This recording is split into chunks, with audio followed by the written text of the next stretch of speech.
10, 9, 8, 7, 6, 5, 4, 3, 2.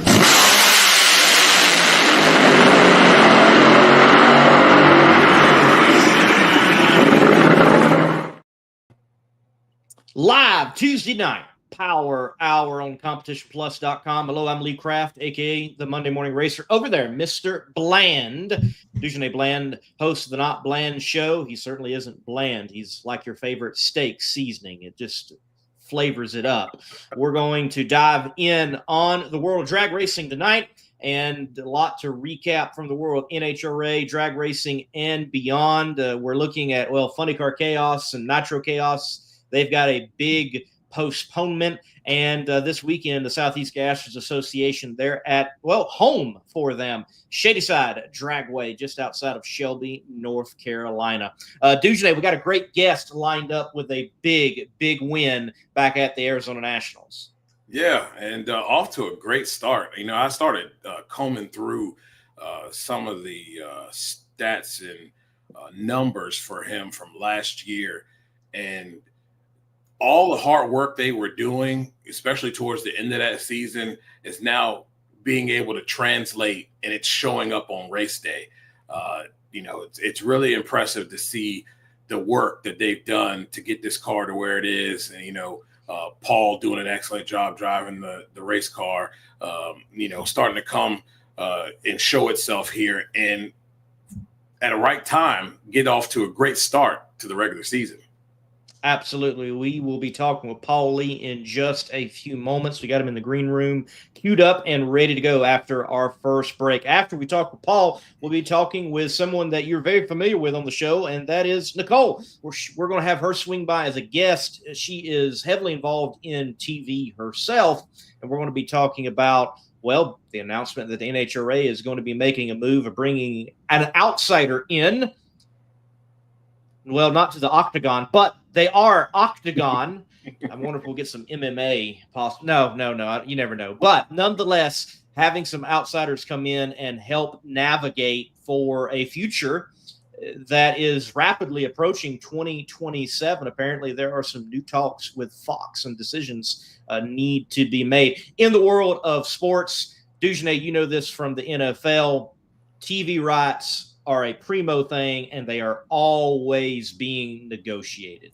Yeah, it's an ongoing negotiation process.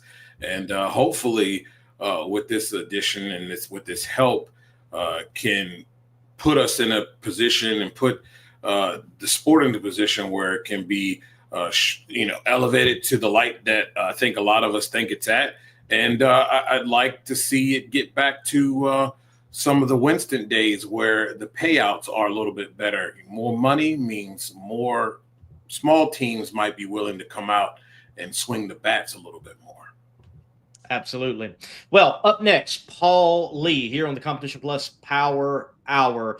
It is all brought to you by Weldon High Performance. If you need a pump for your high performance application, it is going to be a pump from Weldon High Performance.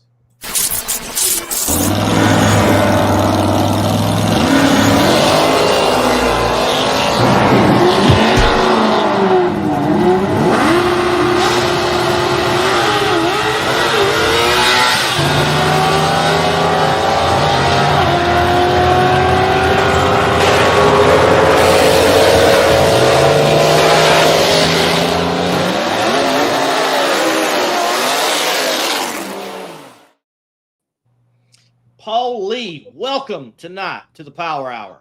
Hey, what's up, guys? How's it going? Man, doing great. We know you're doing very well, and looking forward to chat with you about all the things. And I can't, I was thinking about, talking with you and where would we start? I can't help but envision Paul Lee right now like Hannibal Smith from the A-Team, putting a cigar in his mouth and going, I love it when a plan comes together. Yeah, right. Yeah, I mean, so far so good. I mean, bringing Johnny in with working with John Lindbergh. With John Medlin. They hit their stride about midway through last year. Johnny Lindbergh's a fast learner, and right around Seattle, we started running consistent, and we're just building off that momentum from last year. What's been some of the things that you guys have been able to find to establish that consistency? Like I said in the beginning of the show, you guys were, really finding that 380 range, especially late in the season, and you come right out this season and picked up right where you left off, but it's also been able to translate into that rinse and repeat for race day. What exactly did you guys kind of hone in on and be able to find? Well, yeah, I mean, I think first of all, you need the budget, right? And luckily we have some great partners, McLeod, FTI, Silver Sport, Competition Clutch, which are my companies that we, 90% of the team is funded by. And then we have Mainline Sales, Gates, Redline, Justice Brothers Products, Denso Spark Plugs. They help on the budget. The next thing is the people. One of the great things about last year's team that we started with Johnny Lindberg and John Medlin is the people. Okay, so this year we have all the same people we had on the team last year, and that very rarely happens, especially when your team is based in Brownsburg, because a lot of the crew guys and girls, they tend to sometimes go to another team for $1 more or whatever. But our team is we have great chemistry, and everybody from last year's team is back this year, which is huge. It's very important to have team chemistry. And of course, the third thing is bringing Johnny Lindberg in to learn from John Medlin. Johnny Lindberg is a very smart guy, world champion in alcohol cars. And I, thought about that when we were first talking about putting him together with John Medlin. John Medlin's one of the greatest, everybody knows, crew chiefs of all time. And what he loves to do now is teach. He wants to give back to the sport by teaching, new crew chiefs. And Johnny Lindberg is one of the guys that wanted to be a Top Fuel or a Nitro crew chief. And he's smart enough to do it. So putting those two together, learning from each other, and Johnny's learning from John Medlin.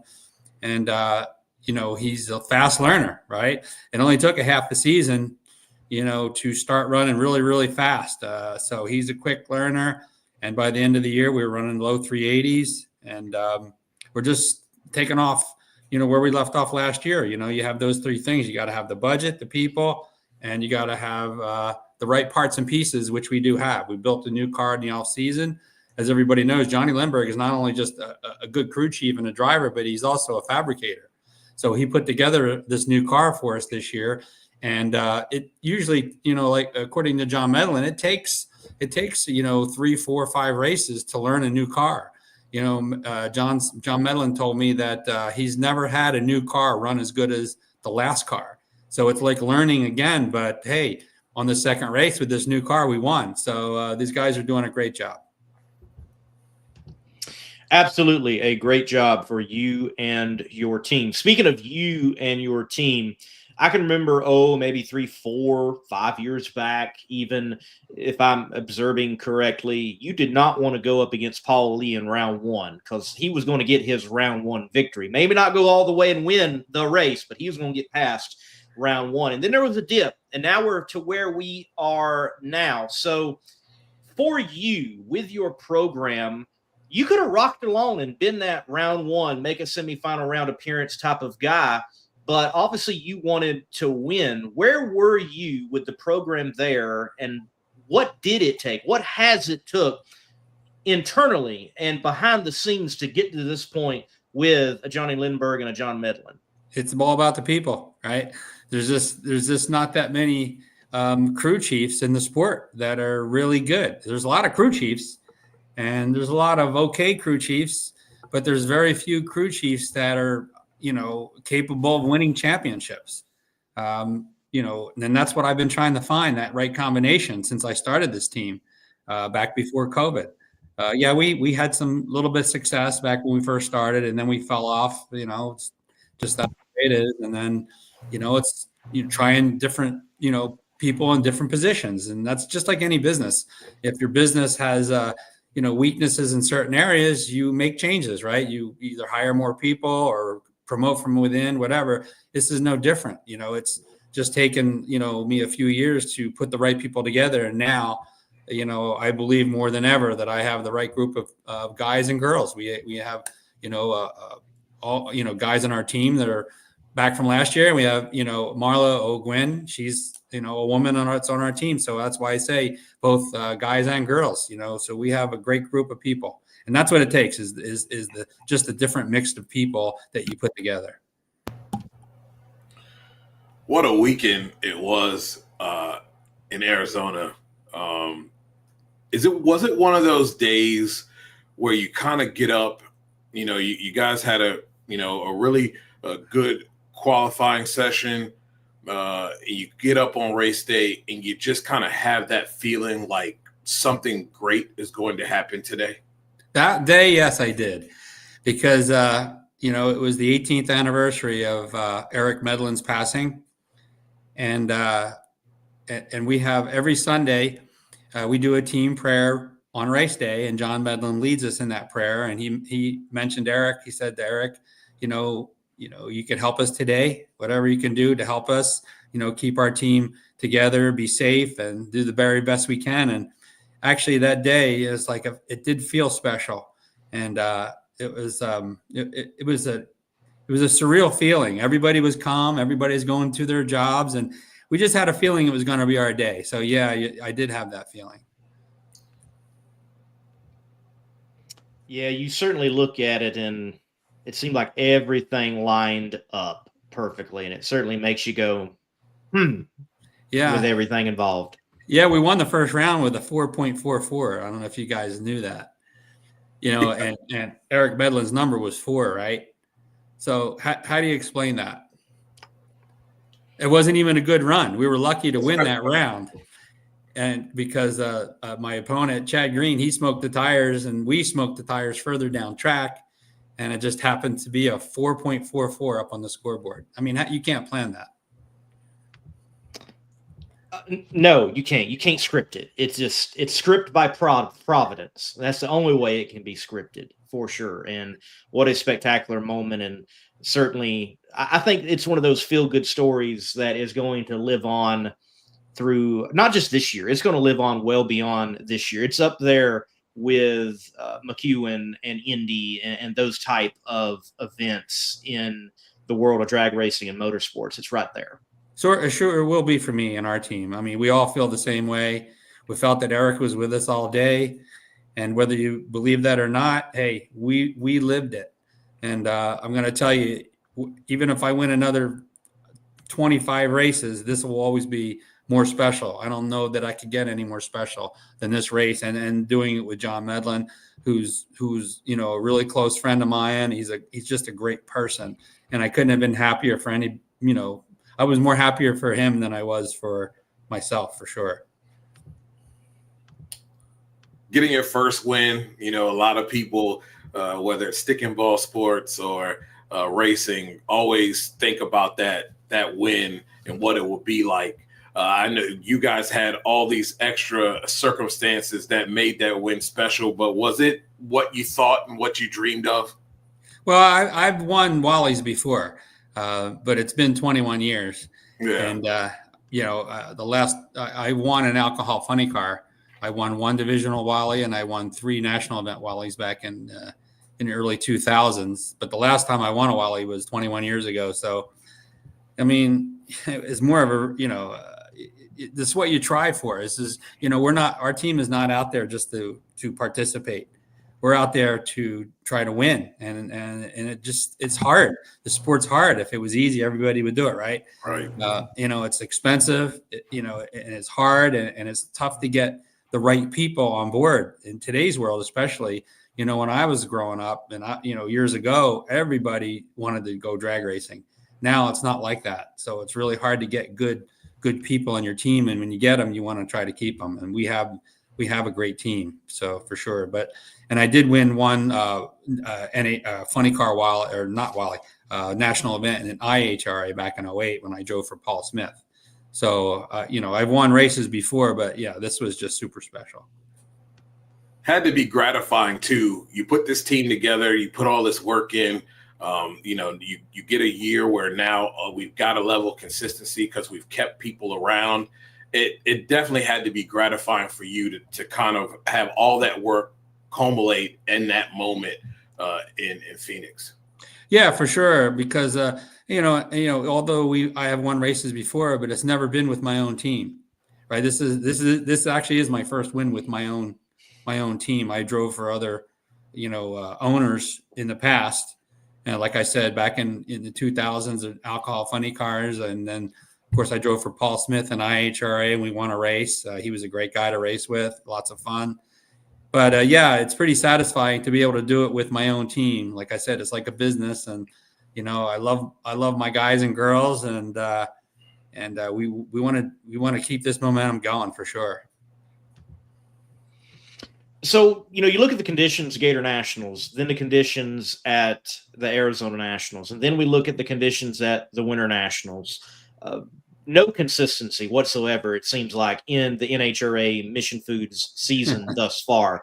So what's the talk with yourself and John and Johnny about, okay, we got the new car. It is performing well, but yet we probably haven't hit our stride or find that true baseline because we just haven't had conditions that have been consistent as if we're in, the middle of summer or in those terribly great conditions that you might find later on in the season.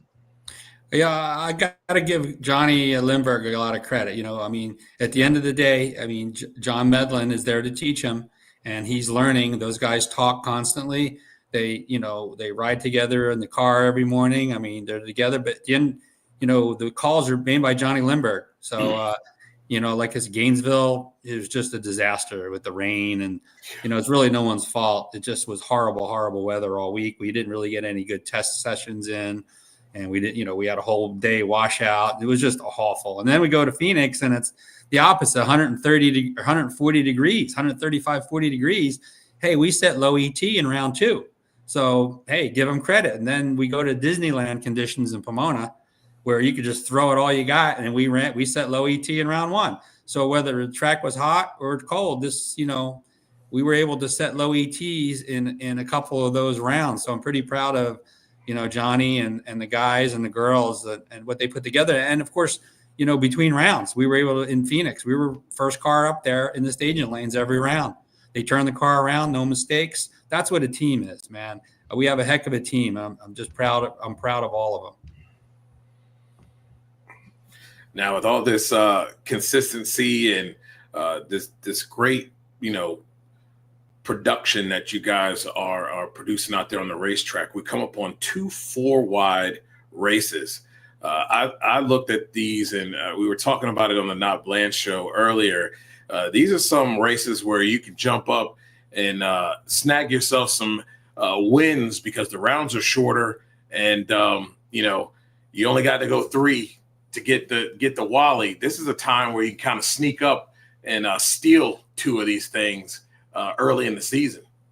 Yeah, these 4 wides are anybody's race. In the old days, I didn't really care for the 4 wide, but in the last year or two, when you look at it, it's like, what, it's one less round, and you could be first or second and still advance. I think Antron Brown he came in second 2 first round and second round, and I think he won the race in the final. One of these 4 wides, if I remember correctly.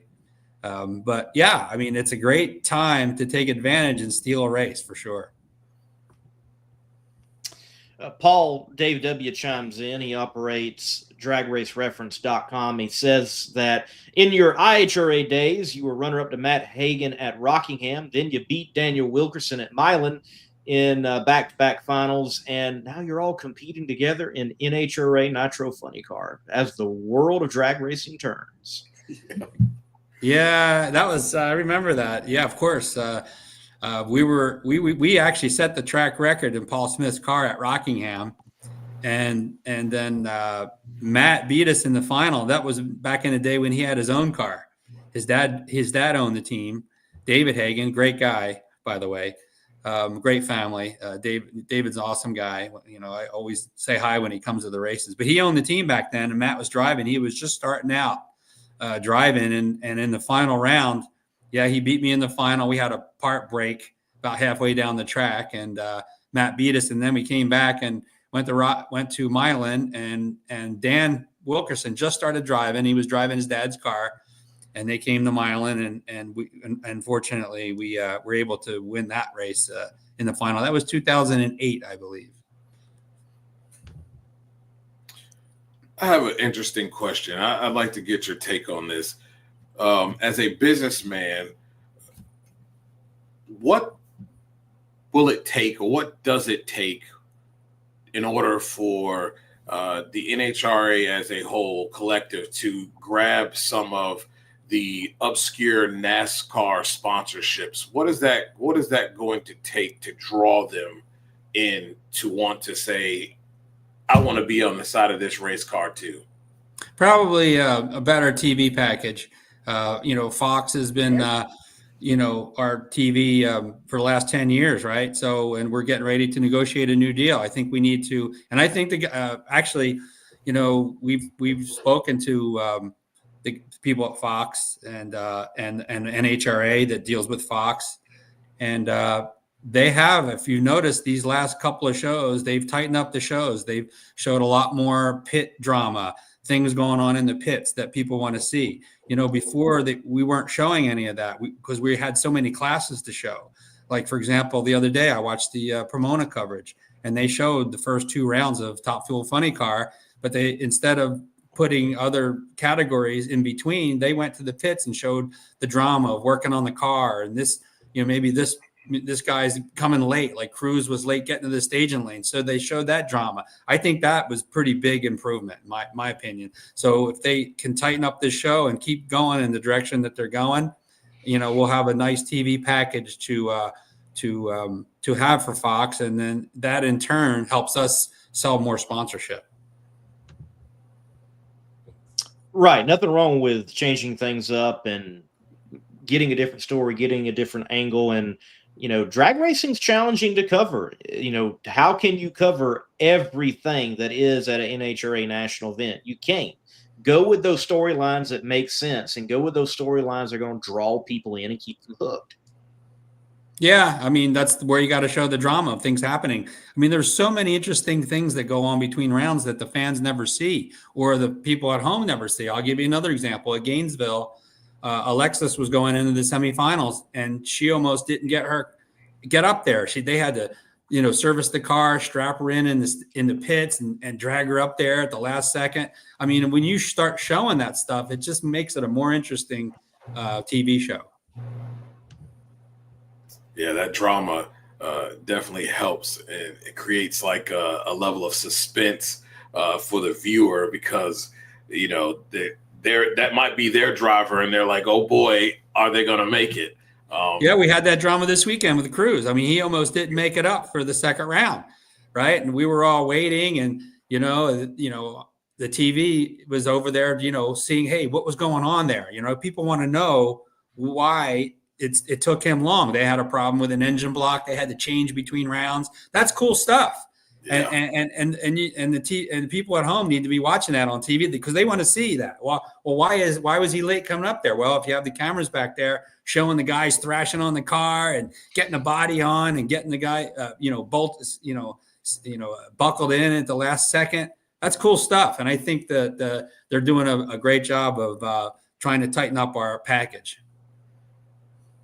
Well, Paul, my last question for you, we'll take it from Andrew in the comments section. He asks about safety changes, if they're being talked about after John and Ron's incident, and are you also running the full season this year? So safety, I'm sure it has to be a buzz. I mean, Johnny Lindbergh's had incidents in the car, obviously John Medlin, all that he's been through, and you now are in that hot rod, and you could have an incident like that. So it's certainly a buzz. I know I talk about it with Murph McKinney when I'm up at the shop, and what is the buzz? What is the chatter of trying to make Funny Car a bit safer? Even though we're glad to see Ron out, John got out, but make it even better for you guys in those bad, fast hot rods that they are today. Well, think about the progression from back in 2007. With Eric's accident. I mean, that was a different kind of an accident, but still hitting the wall. I mean, the padding that we put in here. So even this past off season, from John's accident last year, we've actually increased the padding. So if you go look at a car now, a Funny Car, you're going to see a good three inches of padding, maybe a little bit more on each side. I mean, I literally have no room. There's maybe this much. I can move my head very, very slightly. And that's good because that extra padding in there, I'll tell you what, Ron walked away from a nasty crash. And that was also very similar to John, where he hit sideways going close to 300 miles an hour. And he literally just got out of the car and walked away.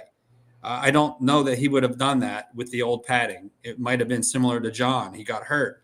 I think so. This extra padding is great. I mean, the safety over the years, everything they've done, it just made them safer. And a lot of times you don't know what you don't know until something happens, unfortunately.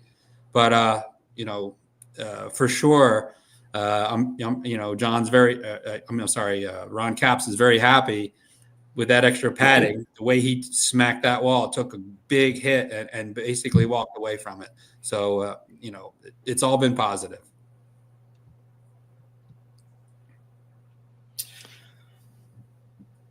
The full season. Yeah. Are we running the full season? Yeah, we are. I mean, we have an opportunity to compete, and that's why we're here. It's always been my goal to be able to compete for a championship, and I think this year we have a car that can do it. So yeah, our plan is to go to all the races. We're here to bang heads with the top dogs, man. That's why we're here. I have a feeling that Paul Lee will be well within the top 10 by the cutoff comes. Yeah, I'm hoping so for sure. That's what we're working for. We didn't do it last year, but hey, this year, last year was a learning year. Got to give it to Johnny Lindberg, man. The guy's sharp, learns fast, built us a good new car for this year, and we have some new clutch parts and pieces. And so it's it's not easy.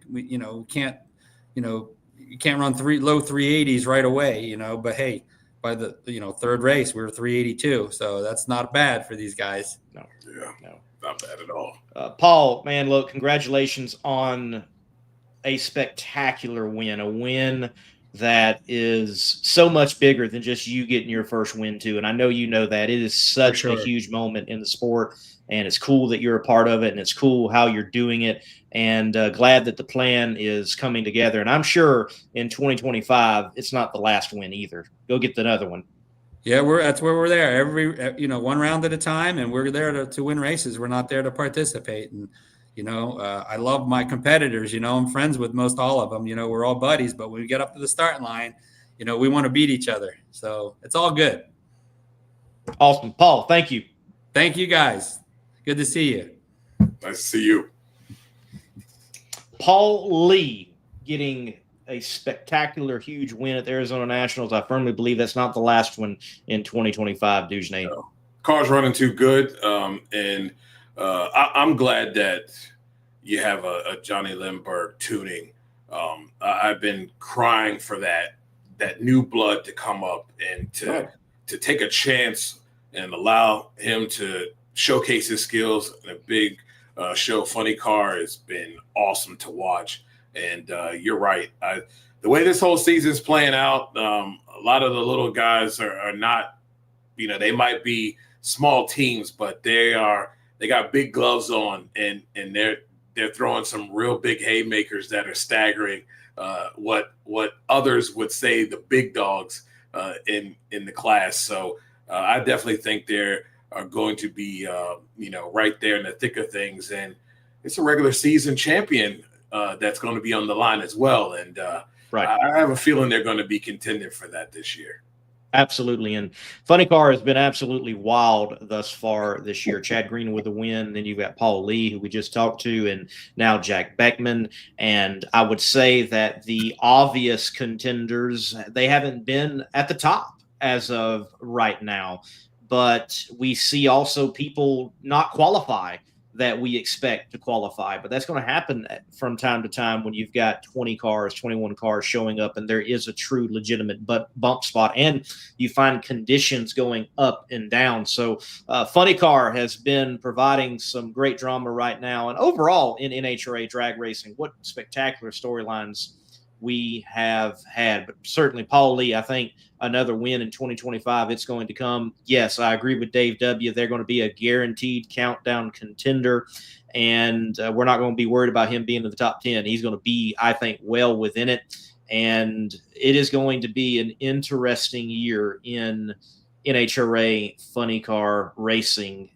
We'll see what happens when we get into the summer, and maybe certain tune-ups really come to the head, and people they settle in and they start clicking off some wins and round wins. But right now, when we look at Las Vegas, I don't know. Yeah, I don't know. Well, we talked about something. Me and Dave talked about something on the Not Bland show earlier, and it's the fact of it's people like Chad Green and Paul Lee. When they come up to the starting line and it's on race day, they know that team can run 380s just like the rest of the big dogs. They know that. And so when it's first round, there's no layups anymore.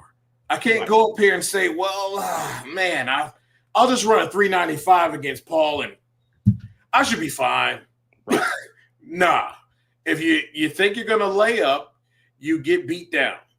And so now that pressure is on and everybody's got to bring the best to the table, this is why you see what we saw in this past race.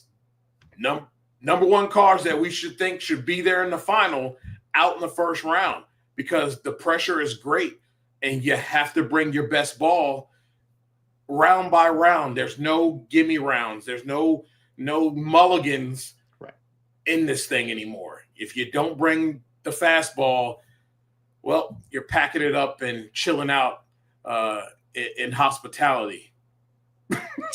Right. And just how tough is it? Look at the Winter Nationals. We were just there, just missed the first 3-second field for funny car. Blake Alexander qualifies with a 4.01 to make the field to round out the 16 cars that would roll into elimination. So, there you go.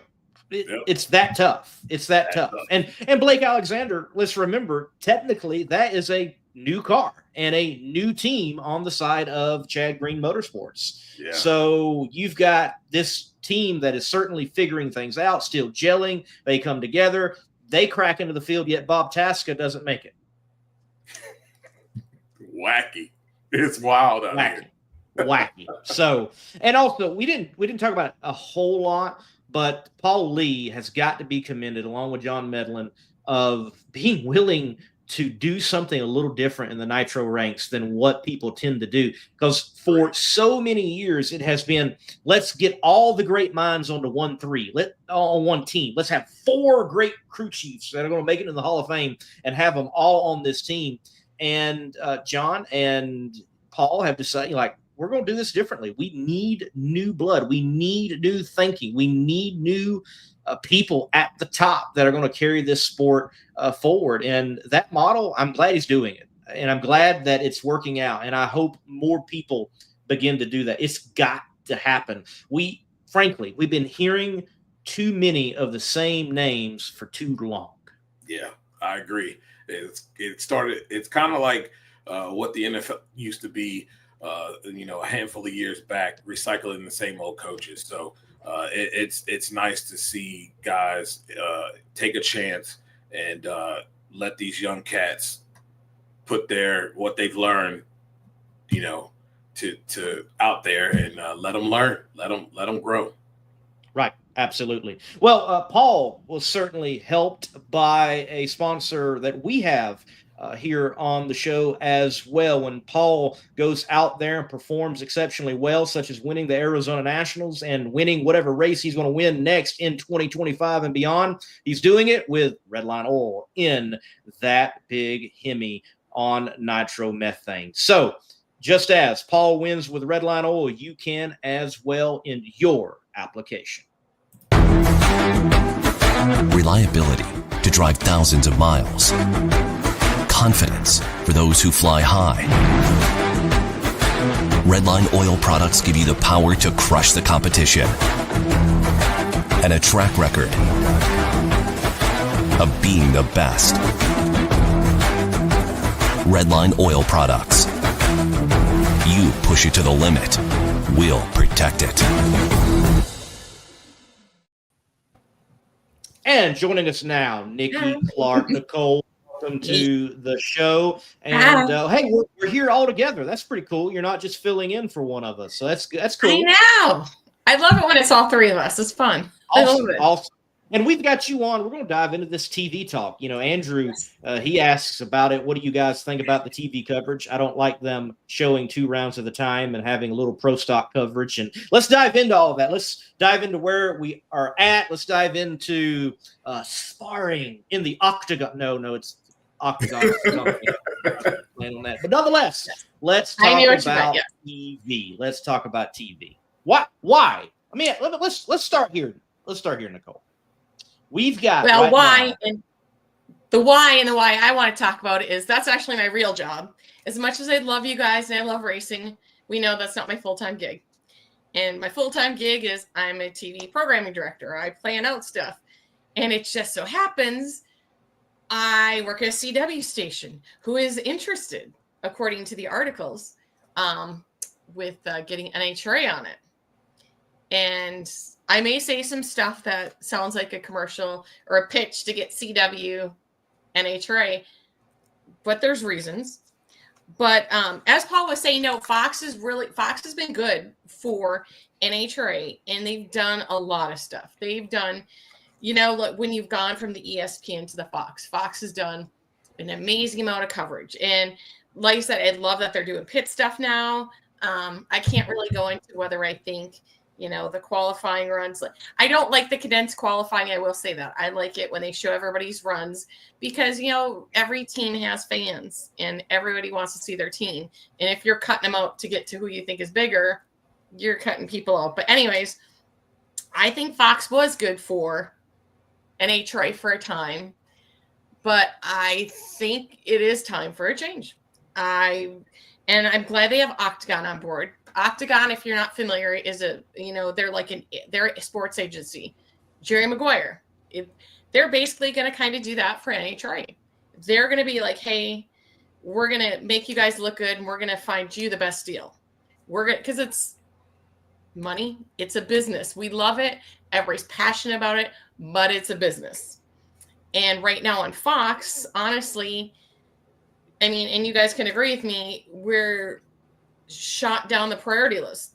When we were on Fox before, it was like, hey, NHRA's up here. Well, now they got NASCAR, they have IndyCar, and they've got the bigger investment in IndyCar. So they're going to cover IndyCar more.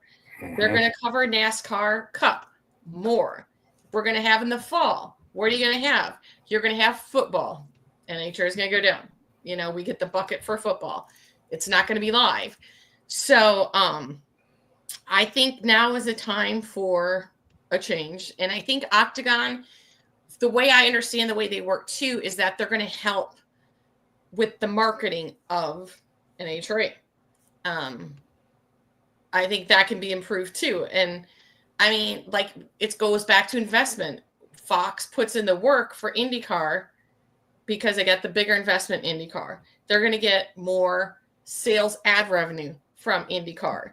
I love NHRA. It's my favorite, of heart, but business mind, I know what's going to sell more ad sales. It's going to be IndyCar and it's going to be NASCAR.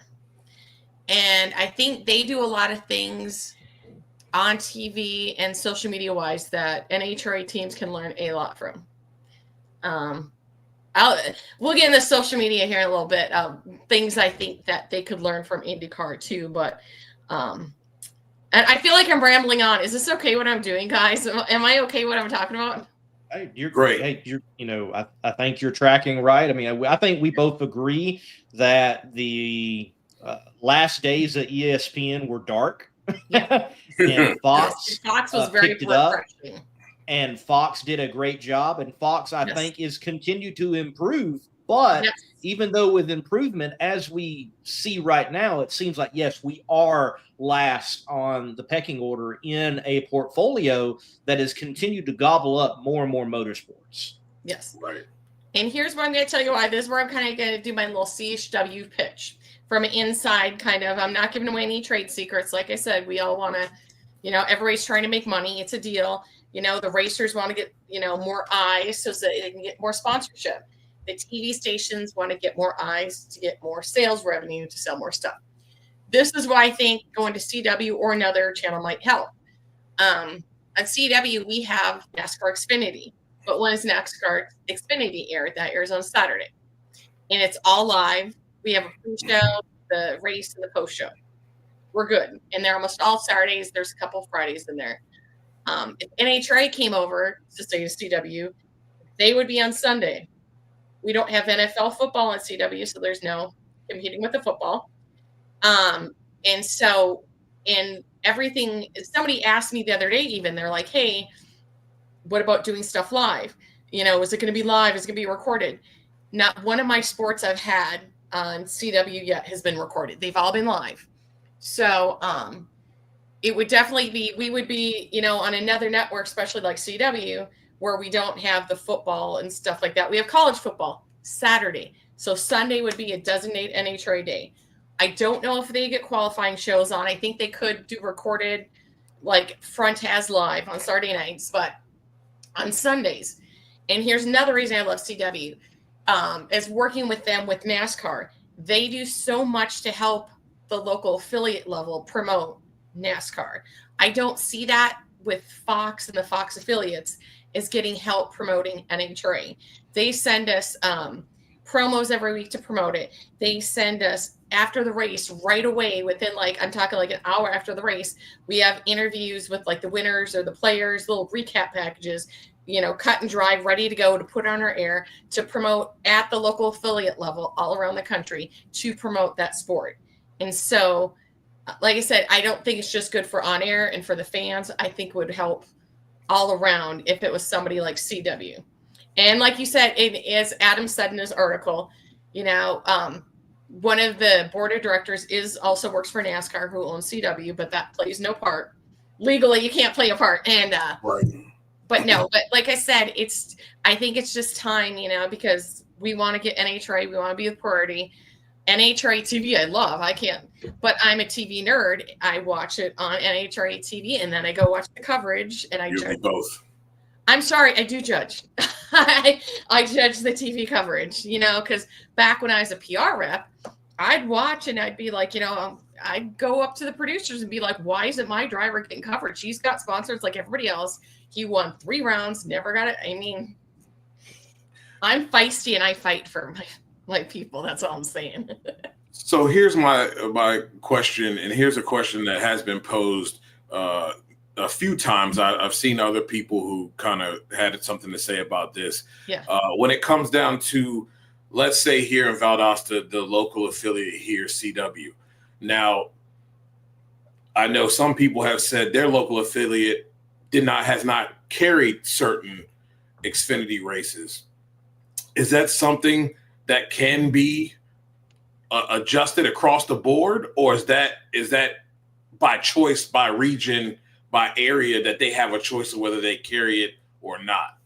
They must have a different contract than we do, because that's part of CW programming. Because to give so like for CW, they provide us primetime programming Monday through Friday 8 to 10, and then on Sundays 7 to 10.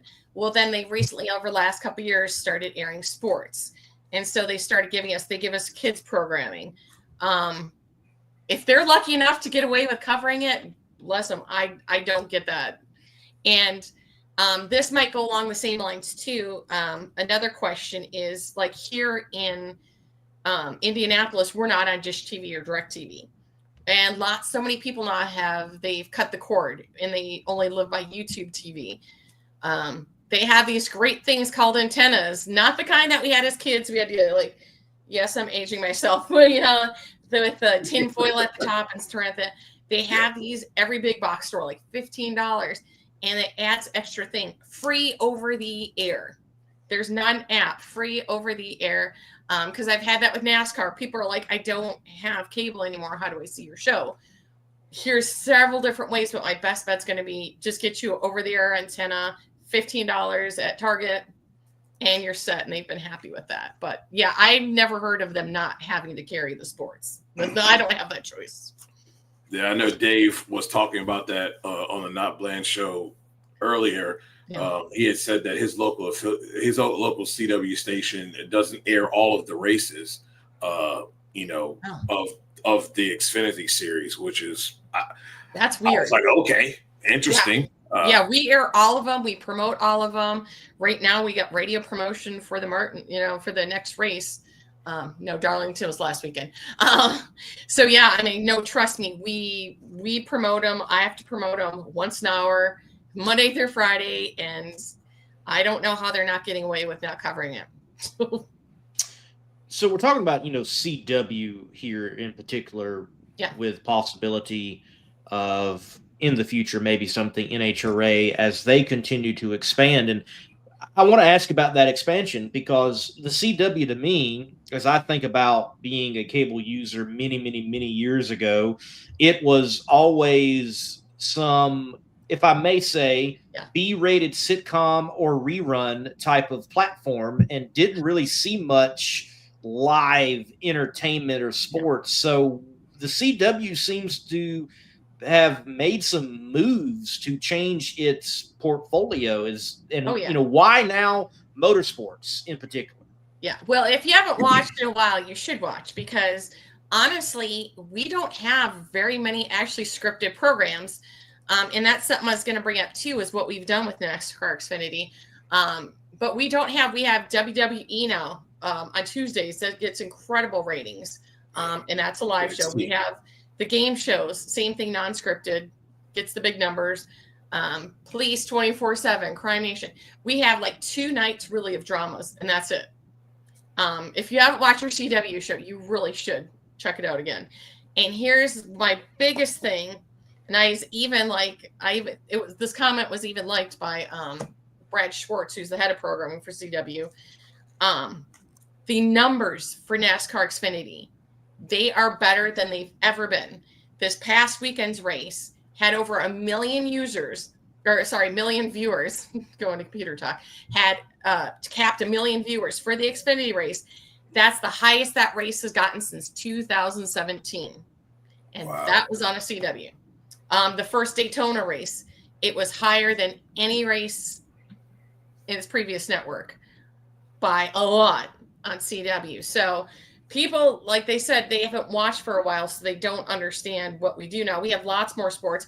On Saturdays, trust me, my nightmare is sports because as a TV programmer, because when they go over, you have to change everything and you have to decide who gets to stay, who gets to go. But ACC football, PAC football, NASCAR Xfinity. We actually have this weekend, they now have professional track. We're airing that this weekend, professional beach volleyball. We have HBCU men's all-star basketball game this weekend. We have basketball. I mean, CW has a ton of sports now. Fascinating. Yeah, like I said, you got to, if you haven't watched it, and I'm a TV nerd, so I'm just saying. Yeah. So, Nicole, let me also frame this up. We mentioned NHRA.TV, yes. And I'm so glad that resource is there, yes, as NHRA.TV, and that it is growing and expanding and that its coverage is becoming better. But there are so many that might say, well, just go get NHRA.TV and let that be all you have.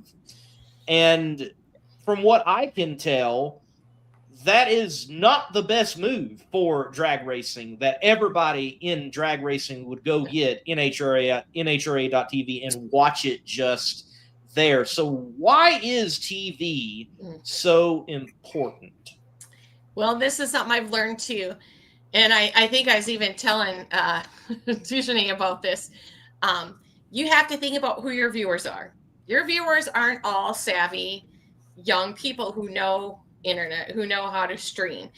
I recently learned we have lots of older viewers and this is just here in town. We have these dot stations. It wasn't filled, so I put up a weather radar. I'm like, yeah, just put that on. We got rid of it. I've been taking dozens and dozens of calls from viewers, some older, some out rural, and they're like, well, I don't have a cell phone, or I don't have computer, and I don't know how to use those. So yeah, I can't get my weather from there. I can't use the app. I can't use the computer. The TV, it was easier just to turn it on.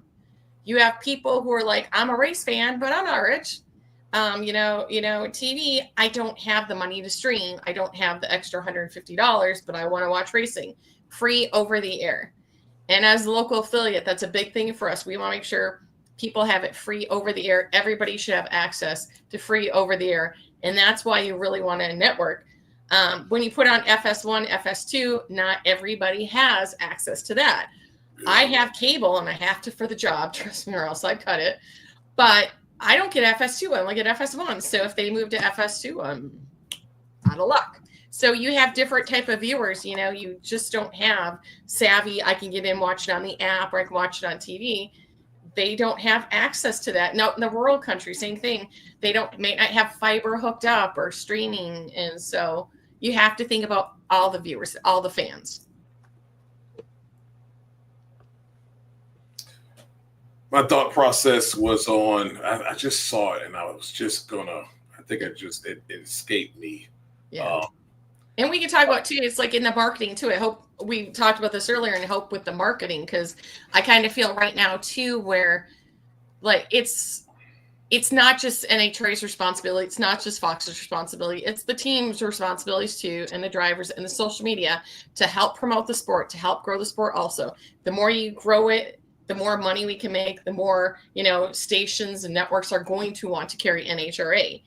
And I'm going to get hated for this, but I'm sorry. The social media on IndyCar is far outdoes. They do such amazing, fun stuff that everybody wants to watch. And I just feel like right now, too many teams are just focused on doing basic stuff for their NHRA fan base, for just the people who are already NHRA fans. And I think they need to broaden up a little bit and try to find ways to promote to other motorsports, to other fans, to get the attention, because we're trying to build the sport. We're trying to grow the sport. And when you're just like doing one voice to like a small amount of already race fans, you need to think outside that box so you can get more people in and turn more people into race fans. I got it. So this production thing, yes. NHRA right now handles their own production. Yes. To me, I think that this new TV deal needs to allow that network or it to be produced by someone else. We've seen it with what the NFL does, with what the NBA does. They've expanded on the many views you can have, the angles, they've expanded on what you can see and get into, even sometimes of what you can hear now with play calls, coaches in the huddle, players mic'd up. With this TV deal, they have to allow that to happen. I don't think it's success. Just like Dave W. said in the comments, if you move the network, but you have the same bland show production, it's just going to be same old, just on a different network. That's a very good point. Like I said, I do want to give a shout out though to Rob Hedrick, who does a lot of the TV work, and the producers. They do, and they're trying. And like I said, I'm a big fan of bringing back things like Amanda Busick's Walk 1,000 Feet. We still need to. You got to sell, like we said. Yes, the fast cars and the cool. That's cool, but know who's cool too? The teams. And, you find that niche of that driver you admire. It's like, oh, I didn't know that. That's really cool. I like that driver now. And so I'd like to see more stuff like that. But yes, it does need to be production. And if you get another network, that money might be there to help do that. Because let's put it this way, you guys. Okay, so let's talk about media production. So for doing the intros for IndyCar, for the commercials, everything, they've rented out the Indianapolis Convention Center, Fox did. They did stages, lights. They spent, I can't tell you how much money they spent. It's got to be up towards millions for a whole week. And they had all the drivers coming through, the PR teams coming through.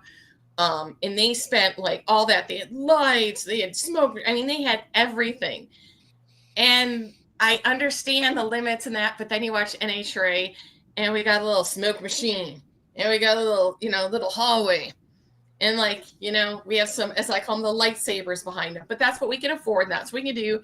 And you make the best what you can do. But I'm like, look at the production value and the investment. And I think maybe if we were somewhere else, there'd be more money to do higher quality intros and make it look better. But that's just me. Like I said, I know what they can do. And like I said, they're doing a great job. NHRA TV greatly improved this year. Great. I mean, now, before it was more of just a feed, like, hey, we're taping this, but you guys can watch while we're doing it. Where this or it was. I mean, it's just the raw feed. It was. Where now it's like we got the commentators, and I love having two in the booth and going back and forth. Now we have graphics. We have, but then again, like I said, stupid TV me, there's one driver and it drives me nuts. His PR person didn't Velcro up his collar. And so every time they show his picture, I'm like, oh, where was their PR rep? They didn't button up his collar and you can't see one of his logos.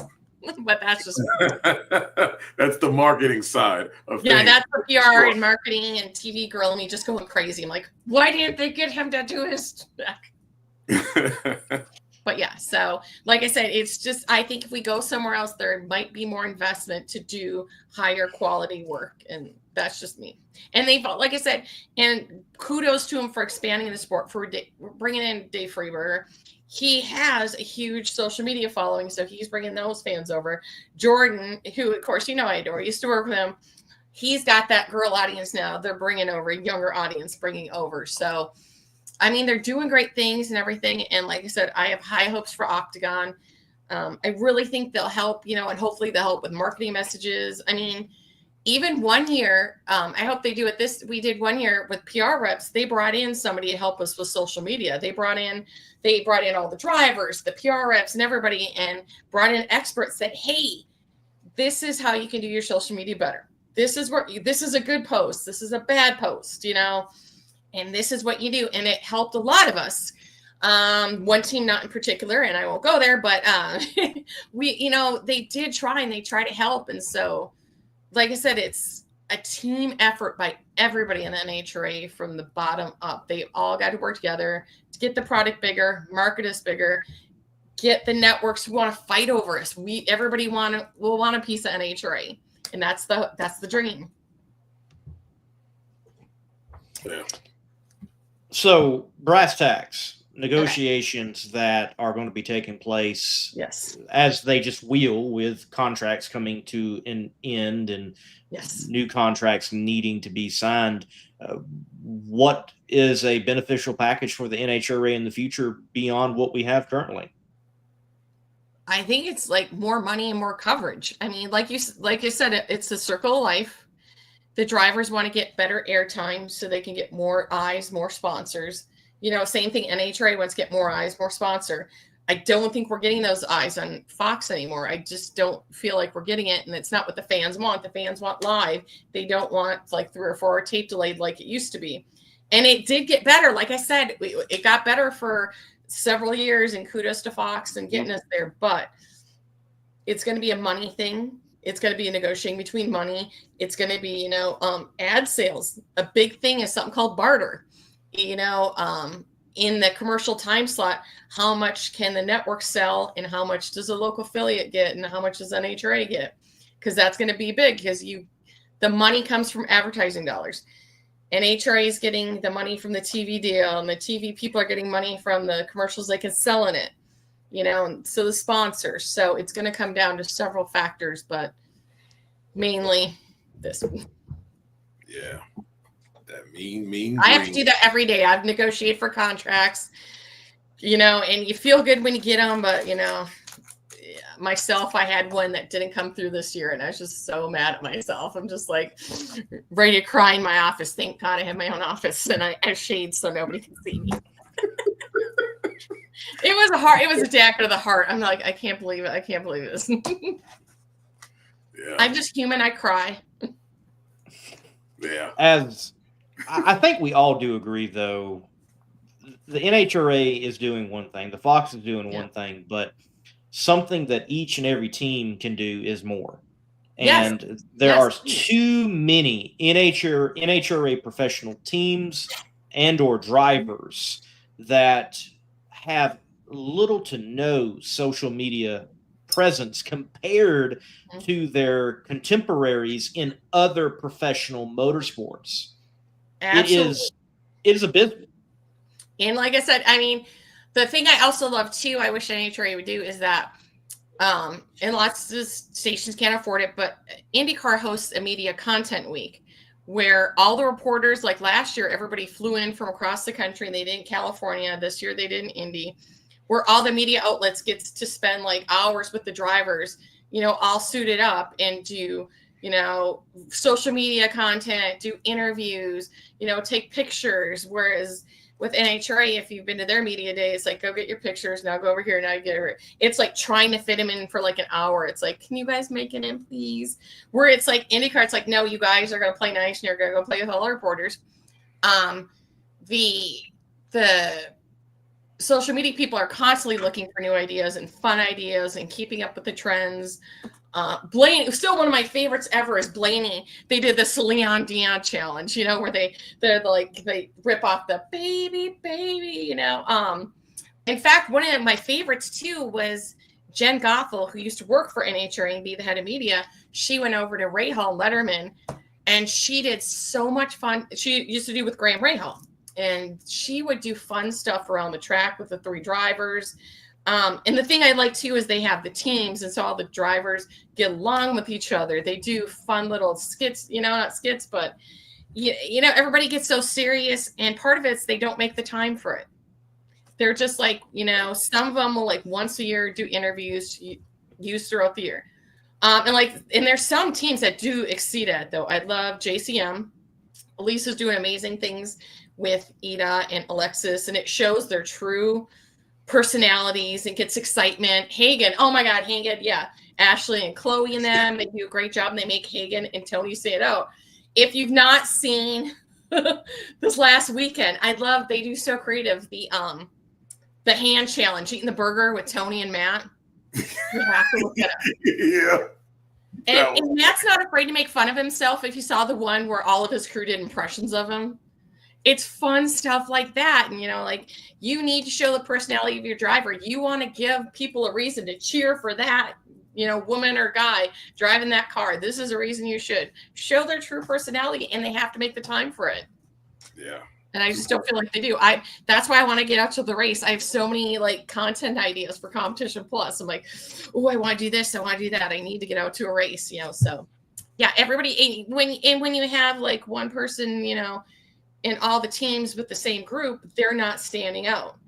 They're all the same. You can look and be like, oh, I know who's doing that, because it's all the same. And it's the same, you know, and you have to mix it up. God, I'm sorry, guys. And I'm going to get so much hate for this. I'm so sorry. But when you watch an Instagram story and it's the same shots every weekend, mix it up. Like, you know, mix it up. Let's do something fun. It just doesn't have to be getting in the car, going to the line. You know, I'm like, come on, let's have some fun. Show some personality. Show some personality. And, you know, my experience has been that, a car launching off the line is not this holy grail content that people make it out to be. Those shots did not perform well that I can recall, compared to actual getting underneath the car with the guy doing the bottom end and getting those behind the scene clips. Those performed better than a car launching clip, because one, people reckon it's just human psychology and the way our brain works. They see a human face, they connect, like, what is this guy doing? And they're like, oh, what is he under? Now, then you take that shot and put that with a launch afterwards, and people can kind of get a little bit of the story. That makes a whole lot more sense. But just a car launching, I think it's overplayed. Like, every team does that. if that's in your portfolio right now, it should be there for like one shot of the entire week. Get it out. Yeah. Do something else. Yeah. And Please. even the captions that go with it, you need to make them more active. You know, another, I've talked about this before, something that drives me crazy as a Monday afternoon. Lots of teams will post photo galleries. And we learned this in the class that NHRA brought the expert in. They just throw up these pictures. No sponsor tagging, no names, no like talking about what's going on in the picture. And that drives me nuts. You're not getting the benefit of it. Your sponsor pays you a lot of money. He gives you a lot of stuff. Tag him. Like, make sure they're seeing all the people that can see it. And it drives me. And my other one that drives me crazy, I hate that. I'm going to get so much hate. I'm so sorry. But it's only facts. When people like, they just think it's so cool to take car pictures and then throw in loud music over it. No, people associate, when I see a car do a burnout, I want to hear the burnout. That's what people associate with the burnout, is the sound and the shake. And it has to match up and tell a story. I'm sorry. I'm like, this is just my opinion. I'm just saying, this is just my opinion. I'm not putting hate on anybody. Strictly my opinion. I completely agree. You know, when I helped Buddy Hole and Doug Foley, and you had that Monday photo gallery that you're talking about, the first card was a card. Yes, a photo from the weekend, but it would have logos of the sponsors, what the race was, and yes, tag the. It's an easy post to say thank you to the sponsors. It's easy, that easy, and Will therefore Lester show really value. Yeah, I love Will Lester. He takes some of the best pictures, and he makes sure to put on like so and so doing this. This driver do well, and the drivers, and you know, they want to see their pictures too. And you know, and the crew guys, give the crew guys some credit, man. Yeah.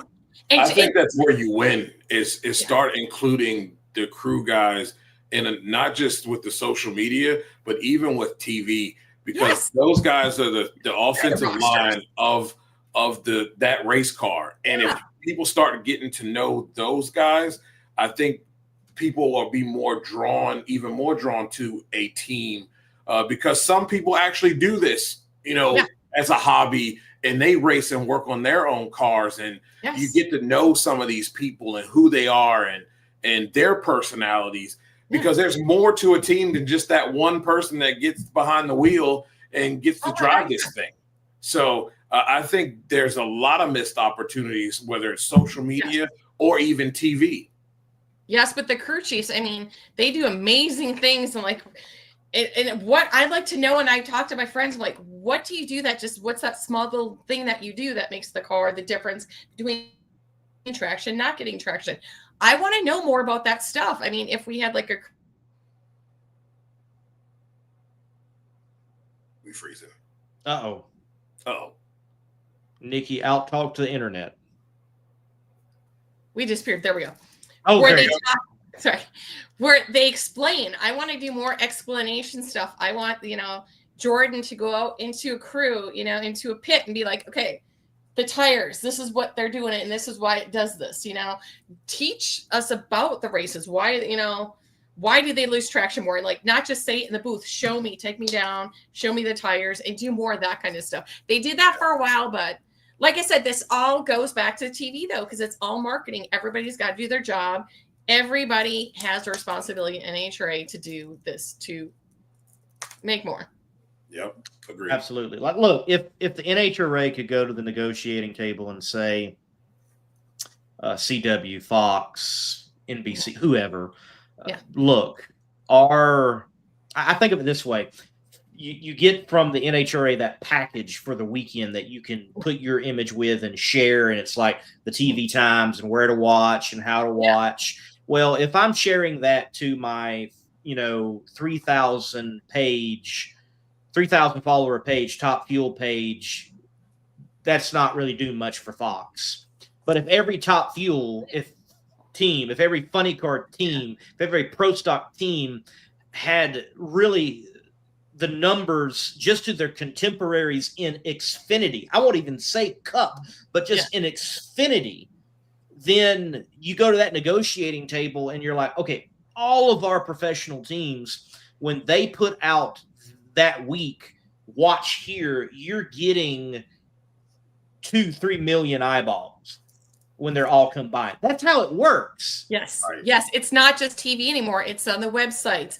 It's the action they're getting on the websites, on the apps, on the, like you said, on the social media.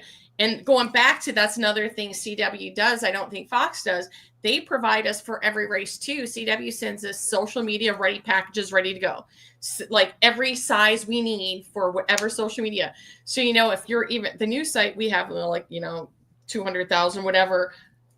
The NHRA is being sold. So that's another thing NHRA wants is like, okay, they're going to do the same thing. How many followings does your network have and your station have? And where we can promote our guys on local affiliates too. Yeah. So yeah, they need to get that on there and like share that commercial. A friend tells a friend tells a friend tells a friend. Right. So like I said, I don't mean to get hate from people. It's strictly my opinion.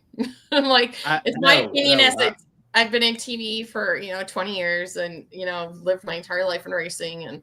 And the thing is too, with racing, I used to be a fan. And then when I got in the marketing side of it, I'm like, that's a whole new world. And you learn so much more about the business of racing. Yeah. And so, like I said, this is my opinion. Right. Oh, and look, I firmly think even beyond the NHRA and TV packages right now, and whether it's Fox or CW, I think the bigger part of our conversation tonight is individual top field team, individual driver, whatever rank it is, you need to do a better job on your portfolio and rank that up, because by you building your presence, you're going to help your marketing platform and also then the marketing platform of the NHRA. And the NHRA cannot grow everybody's social media. It is not responsible for that. No. Everybody needs a pitch, and it's working with your, you know, your sponsors too, making sure your sponsors, you know, lots of people who work there don't know what drag racing is. It's like, so it's a two-way street. Everything is a two-way street.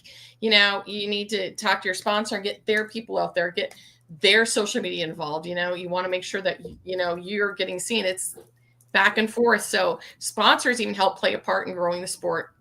Yes. You know, more eyes, circle of life. Yep. It is. Absolutely. Absolutely. Because that audience is a different audience from the followers on your page. Yes. And yet they're getting, you know, exposed to it. And, you know, like, look, I haven't been able to watch too much content of it, but apparently at Pomona, they had some LPGA. Yes. Yeah. Thank you. Yes. I saw LPGA golfers out there, and the LPGA has exploded, you know, in the last 10 years. And I think that's a good pairing. You've got highly successful ladies in the NHRA. Here's another audience of highly successful ladies, but not audiences that come together and you're putting them together. I think that was a smart move.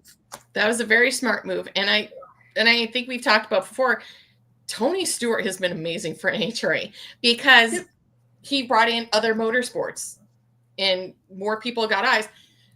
One more great event that I think has got more eyes for NHRA, and it's so cool and it's so funny. And Lee was there, the Cletus and Cars. Yes, it is. Cletus and Cars. We know how much of a following Cletus has. Right. Yes. Yeah. And he comes, he has a tour. And when he comes to Indy here, they race the Top Alcohol cars. And that's all new to them. These people who do Cletus and Cars, they've never even heard of racing. And now they're getting exposed to it. And it just cracked me up because there was hero cards. And one guy's like, how much are those hero cards? How much are one of those? I'm like, they're free. And that's like, they go to start up the car. And I'm like, come on over. And they're like, we can stand that close. I'm like, yeah. And even that works because my little cousin, she's a Scarlet.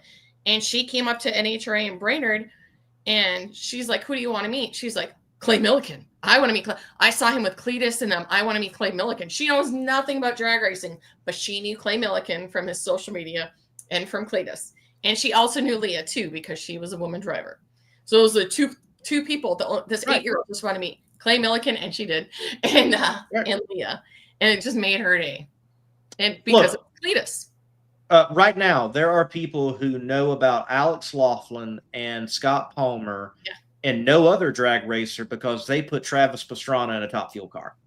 Yes. Oh my God. Yeah. Okay. And there needs to be more of that. And look, out of all of the IndyCar NHRA, Yeah. I want someone to do some crossovers. Like, figure it out. Yeah. Yes. And the thing is, too, it's easier. IndyCar does a really good job. Like I said, for us, month of May is all IndyCar. And they can do the ride-alongs. I know they have the racing schools that they have, like the I even got to do a super comp ride-along, but nobody's paying $10,000 for the other ride-alongs. But IndyCar, they make a lot more accessible. You can even just go around. You can get in a car and just do laps in a Chevy around IMS, and even that is thrilling. I'm not going to lie. And so, that's something you can do more with NHRA, get people out there on non-race weekends so that they can, get on the track and be like, oh, I'm on the track, give exclusive access. And something else I think they need to bring back is the, back in the day, we had sponsor dots. Right now, unless you're on a team or you're an influencer, you can't get on the line. And we used to have sponsor dots where, you could bring up sponsors. Right now, only SCAG really gets to do that, gets to bring up, people, where we need to bring more sponsors up so that they can see and, feel everything. So, yeah, I agree with that. Did All you good see things. Bill Bader's post the other day? Facts. That's all I got to say is facts. Yeah, lots of things, very lots well. of good things. And he's right. It's a business still too, but it's also entertainment. Yep. It absolutely is. Look, it is competition, but it is built on entertainment. And look, drag racing, you go back, where does it really grow? It grows in match racing. Match racing is entertaining. And, some of the biggest names in the sport, they don't become big names by big events. They become big names because they went to multiple small events and showcase their abilities and their talents. Yeah. So, that's not an argument that we got to go fully back to match racing, but we do need to figure out the entertainment side of things. Like, every team should be whacking the throttle. It should be. That scares me every time. I know it's coming and it's still like, ugh. Yeah, I mean, every team. It's like whatever sport. The tune-ups aren't made for that now. They said. Yeah. The tune-ups aren't made for that now. Right, but yet I can see teams, whack the throttle and still perform with those that don't. I mean, come on, figure it out. Everybody ought to. I mean, just whack the throttle. Let's figure that out, work it out, put it in the program. And I mean, the NHRA knows it's a big deal because like 2 years ago, they went to every team and was like, what do we got to do to get everybody to do it? Because look, again, if the power of entertainment, there will be a day in time, 20, 30 years from now, there are going to be people that cannot remember that driver that won NHRA national event. Yeah. But they certainly are going to remember Scott Palmer. Oh, yeah. Yes. And when we talk about entertainment, too, here's a concept, too. Brainerd. It's not just a race at Brainerd. It's an event. You have the zoo. They bring out the Nitro Margarita machine, which is a blast. And it's a whole event surrounding it. It's not just a race, and oh my God, the Alice Cooper playing at Phoenix, that's another grab where you get people to come for this and be like, well, what's this? Oh, who knew? This is great. Oh, another thing I think NHRA has got, and maybe not just NHRA, but maybe those competing in the NHRA have got to come with grips. I think everyone on this panel, I think everyone in the comment section, we would say the NHRA is the top level of drag racing in the world in the Mission Foods. Mm-hmm. But guess what, ladies and gentlemen? Because drag racing is so diverse, there are many crowds that don't see it that way. Yeah. You know what we need to work out? We need to work out some match racing with Top Fuel and Funny Car at Texas 2K, for example. Where you got all that roll racing and those street cars, get Clay down there, get some Beckman down, whoever, and showcase, oh, y'all want to see fast? And we don't even have to roll them to begin with. And you begin showing a new crowd. Like, I do love what the Texas Motorplex has done with the Stampede of Speed. They got concert night, but during concert night, they run Top Fuel dragsters. And interacting with people that they are there on concert night, they're like, we've never seen anything like that before. We're actually interested in coming on the national event. And I don't say that as a hypothetical. I say that in that I've had that conversation. Well, and here's another thing too, when you think about is you have to take it outside the track. So like when I've seen when like crews will do this a lot where they bring their car somewhere off site, like to say to a sponsors who'd never seen a race car before, and they start that thing up. Oh, I didn't know how long they were. You've got I want to go to this race now. And you get the little kids. Oh, Daddy, I want to go to that race now. And they see that. They're like, get more involved in that. Yep. And I understand so many drivers, they just race on the weekends. They have other businesses. They have these other commitments, but they need to slot out time for that too. They need to get out there and, introduce their stuff, their racing to other people outside that wouldn't normally go to it. And all of a sudden like, oh my God, that looks fun. I think I want to go to that. Yeah. And look, that's, those are things, everything I'm saying, like, now in my role with the Southeast Gassers Association, it's like, all right, so how can I get Sega cars at this different event and showcase how cool Sega cars are? Yeah. Or how can I get a Sega car at the local auto parts store? Sometimes it's just that simple for more exposure. Just Dave W. do it. I'm looking at his thing too. This was something the Castro Pit Crew Challenge. Remember when they had that? That added an element of so much fun. And they do that. That's part of IndyCar too on Carb Day.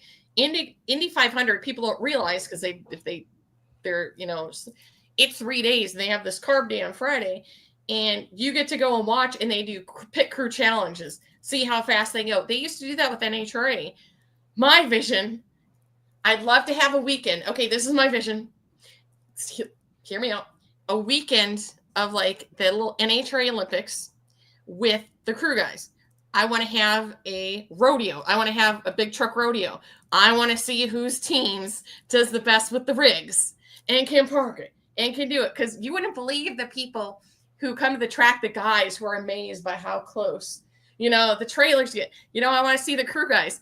I want to have a 50-yard dash or a 100-yard dash with the backup guys. See who can do the backup the best. And even for an element, add some stick in to see who keeps her shoes on too. I want to see like a weightlift, lifting the headers and everything. Do like a lift count. Just have fun with it. And people, I think they'd have a riot with that.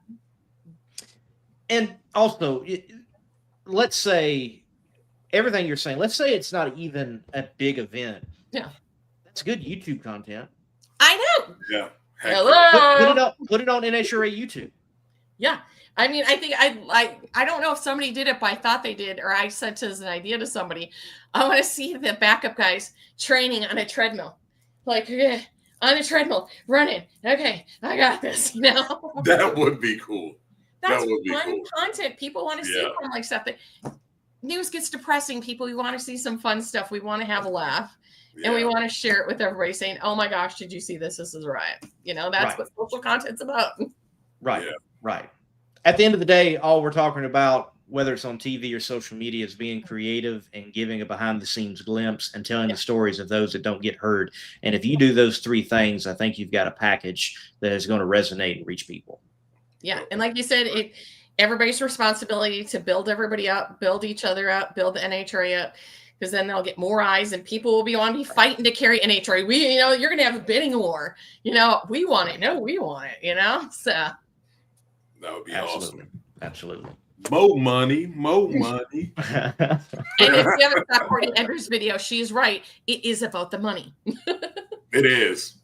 It is about the money. She was right. Comes down to it.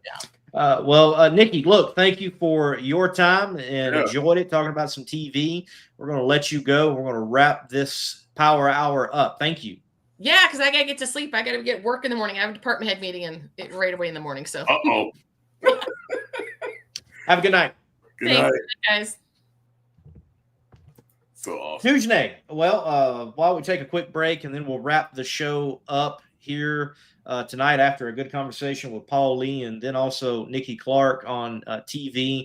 I think overall the sport's in a positive place, and I think we got a lot to look forward to. And you know what? If you're looking forward to a positive place in the sport, want to go racing yourself, You can find whatever ride that you want to rip down the quarter mile at quartermileclassifieds.com. If you're looking for your next hot rod or pieces for your hot rod in the world of drag racing, quartermileclassifieds.com is the place to click. QuartermileClassifieds.com is a new and easier alternative to online classified advertising. We make it a simple experience with $20 getting your car, hauler, engine, or parts listed for 2 weeks. If you want to make a bigger splash, we have VIP listings that provide even more exposure, including social media. On QuartermileClassifieds.com, you get up to 10 photos of video and up to 2,000 characters to deliver the message you need to make the sale. QuartermileClassifieds.com is a trusted classified ad partner of Competition Plus and the Roop Tech Top Eliminator Bonus Fund. Visit QuartermileClassifieds.com today.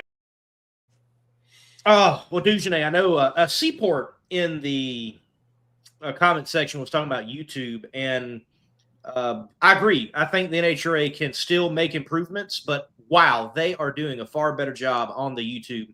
You know, I wasn't able to catch the national broadcast, and I haven't been able to catch the NHRA.TV as well, because as much as I love the sport of drag racing, I'm in it in different ways and can't catch everything.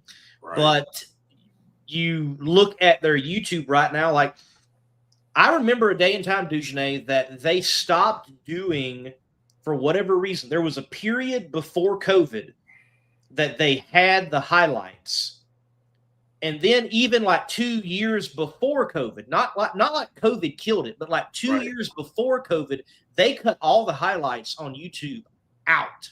Yeah. And it has took a while to get back to the point now. You can watch a highlight, and when I say highlight, I don't mean just every final round, and I'm glad they're doing that. They are giving every final round, but it was a highlight of, well, the high moments of eliminations. It was about a 7 to 9 minute video, and that's more than what we were getting. I still want to see that Monday, Tuesday, Wednesday release of the national broadcast on YouTube, just like NASCAR has got, just like IndyCar has got. But because I think, I don't know who it is, but whoever you are within the NHRA or Fox, you got to realize those audiences are different. And the people who miss the national broadcast, they're not going on your little schedule and they're checking for FS1 re-air time or FS2 re-air time. The only people doing that are people like me that are really invested in the sport, and I would rather watch it on YouTube. So let's figure this out. Yeah, I agree. They got to. It's an untapped way for people to consume, and that's pretty much where it is right now. I mean, you know, just about everything is on YouTube, and most people, that's how they consume.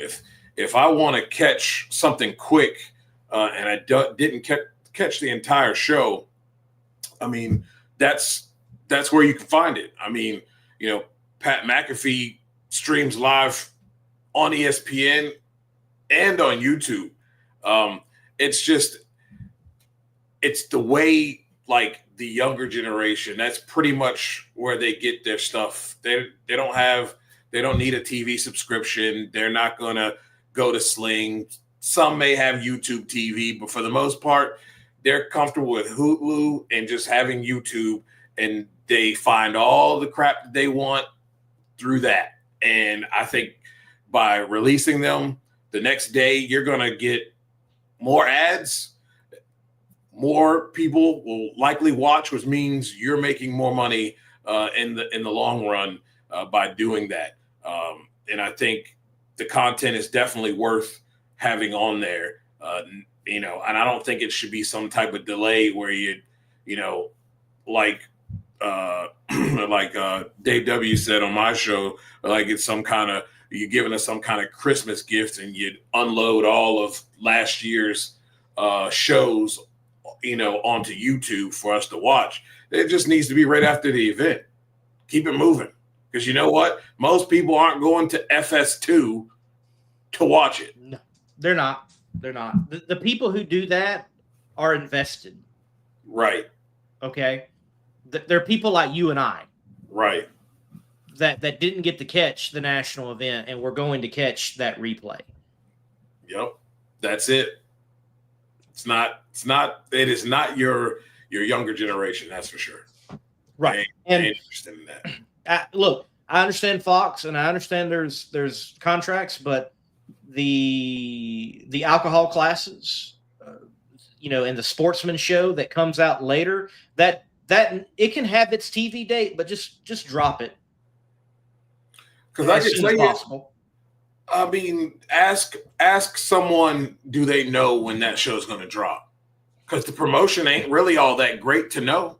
Nope. Unless you're a diehard fan, you don't know when that show's going to drop. So likely you find that the easiest way to find it is, again, steps. NHRA.com, TV schedule, and search.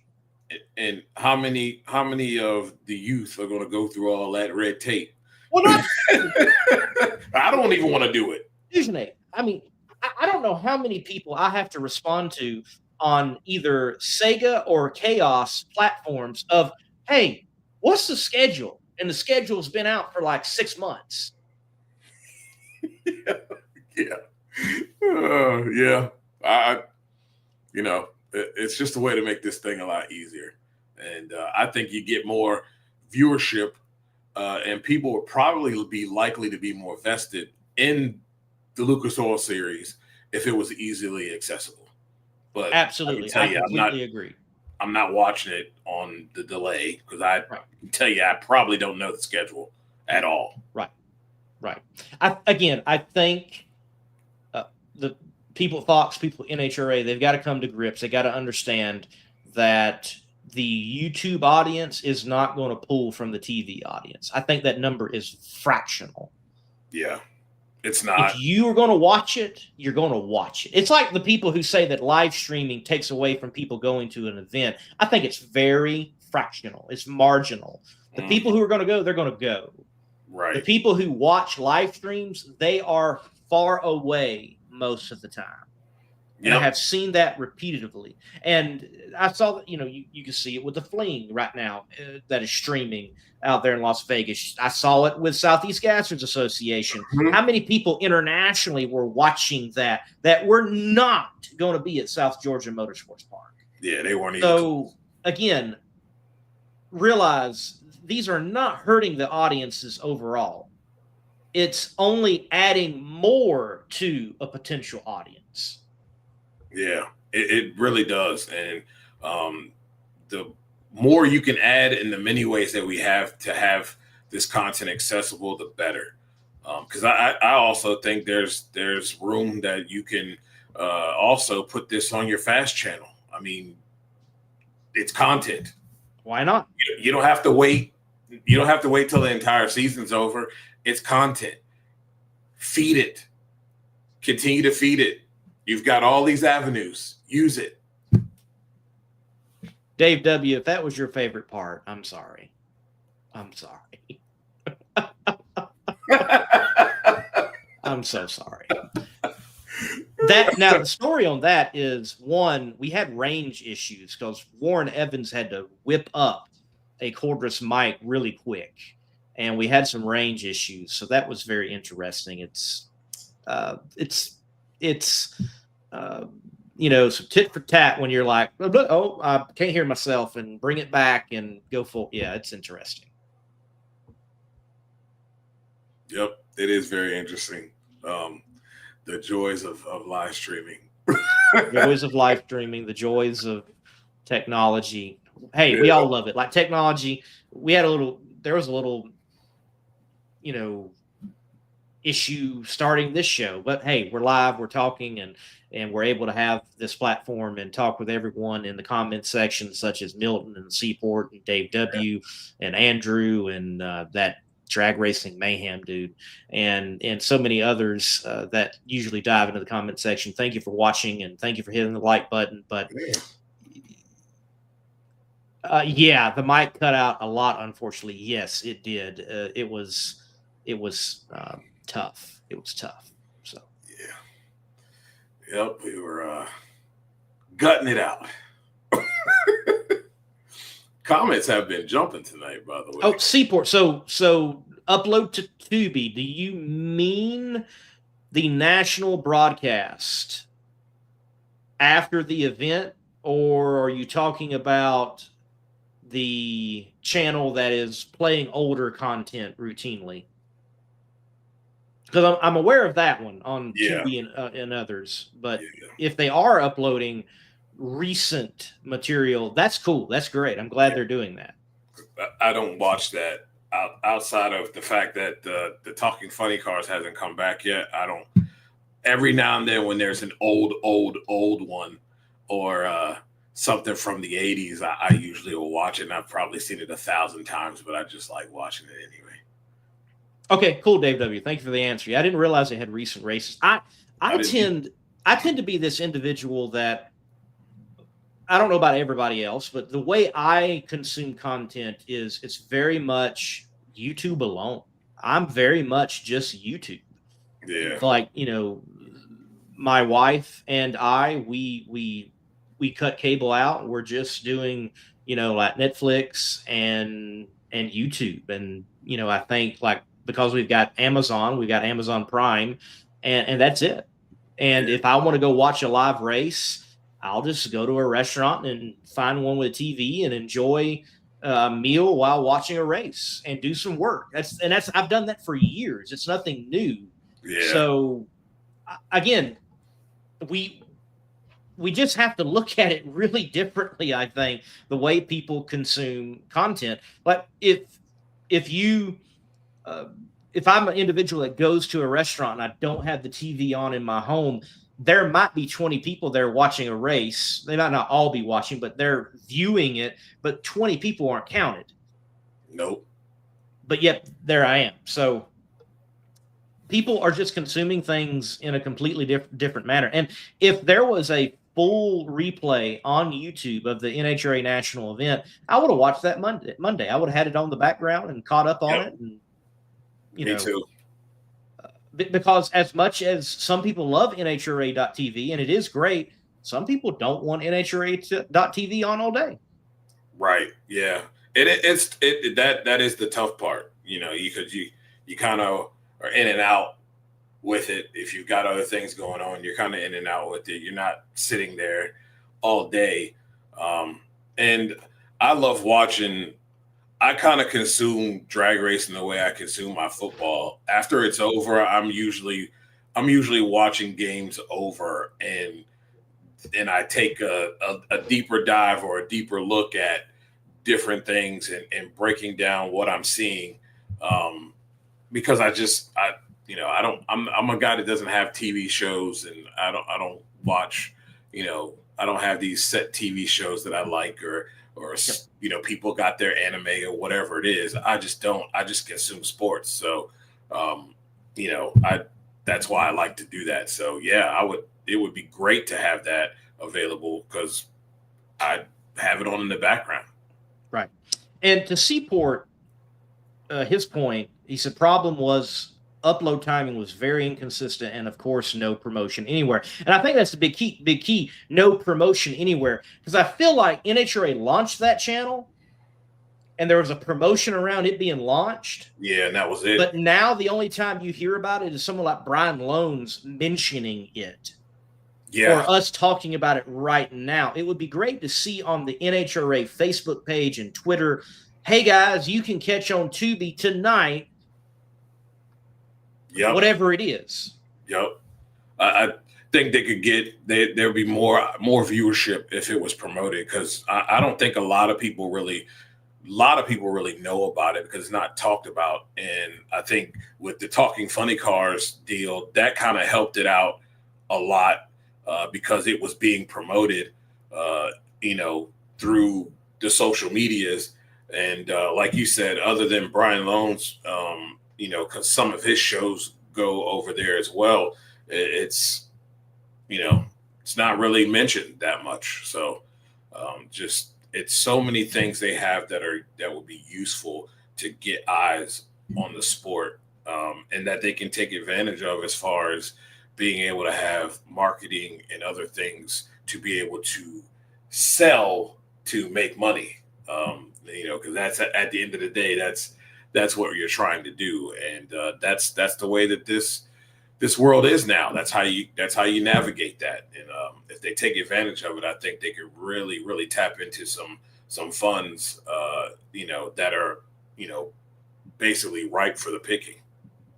Right. And that is how you have to think. The posts that I've done recently for Sega, it's like, what are posts that I can mention again? In this case, the title sponsor for the Spring Nationals, the season opener, which was Harbin's Mechanical Services.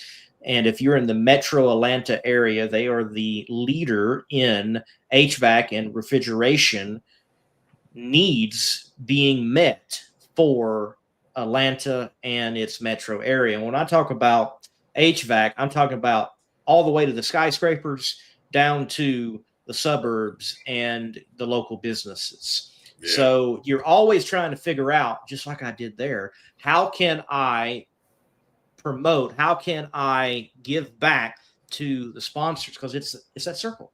It's that circle. The more posts you can create that goes back, the more they're like, hey, this made sense. This was of value. Yep. And all that counts. It does. All that counts. It does.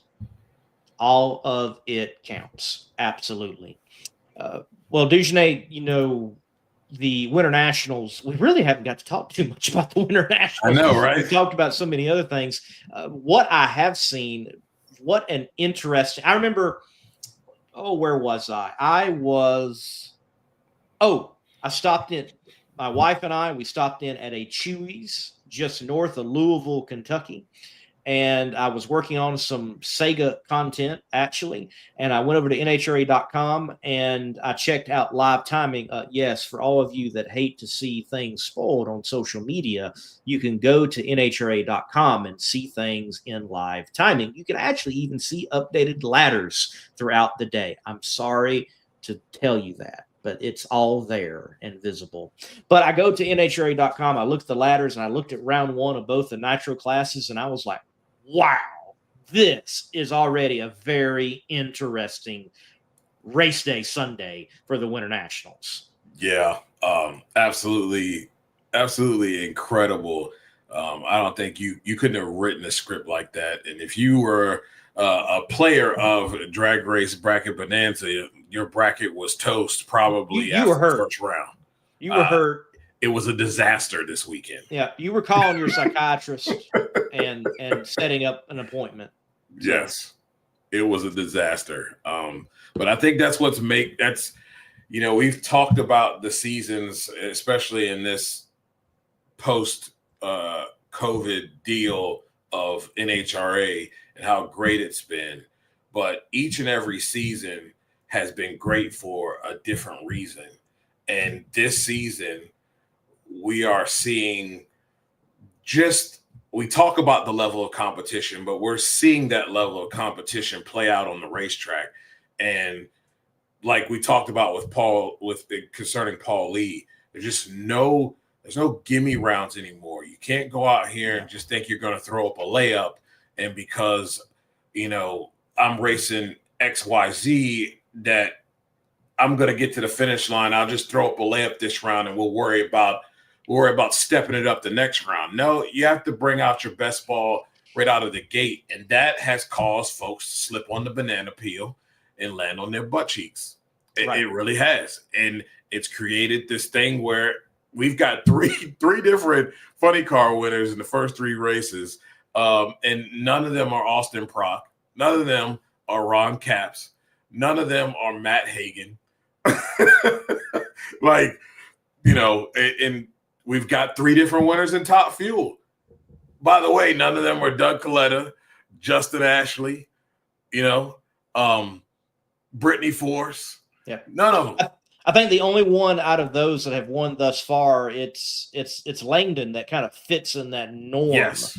Yep. But the others, somewhat are the outliers, if you will. It is highly competitive. And I think that's also because of just the nature of we haven't seen consistent conditions across the board.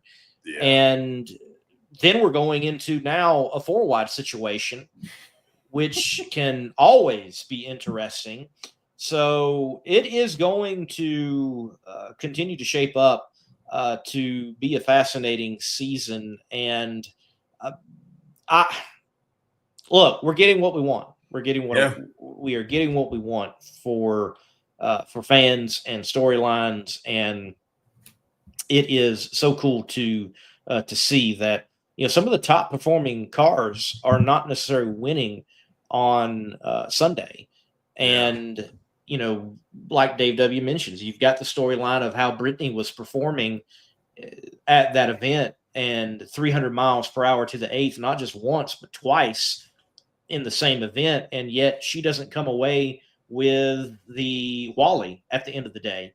Yeah. And you have Austin Prock, the defending champion. We all have our eyes on what he can and can't do, and right now they can't do, it seems like, all the way to earning the Wally as of right now. And as number one qualifier goes out to the number 16 qualifier. And from what I heard, that was like the first time since 2012 in the funny car ranks. So Dave W, you might know that stat right offhand, but it has been a while, though it can and does and will happen. So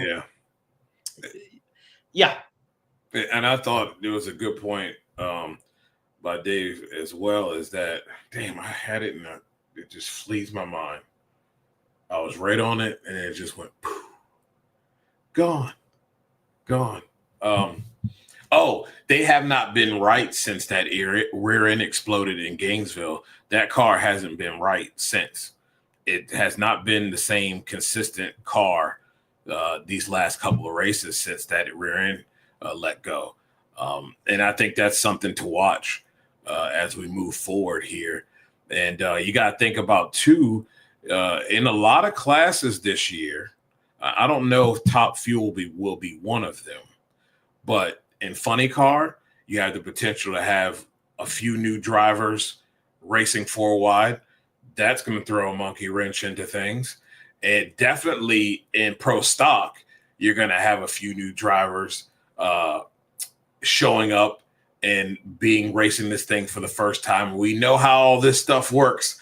When somebody's not quite used to doing the four wide thing, can create a whole confusion here across the board. And maybe you get some kind of upset wins because of that, staging deal. But it's going to be interesting, right? Because of that factor there.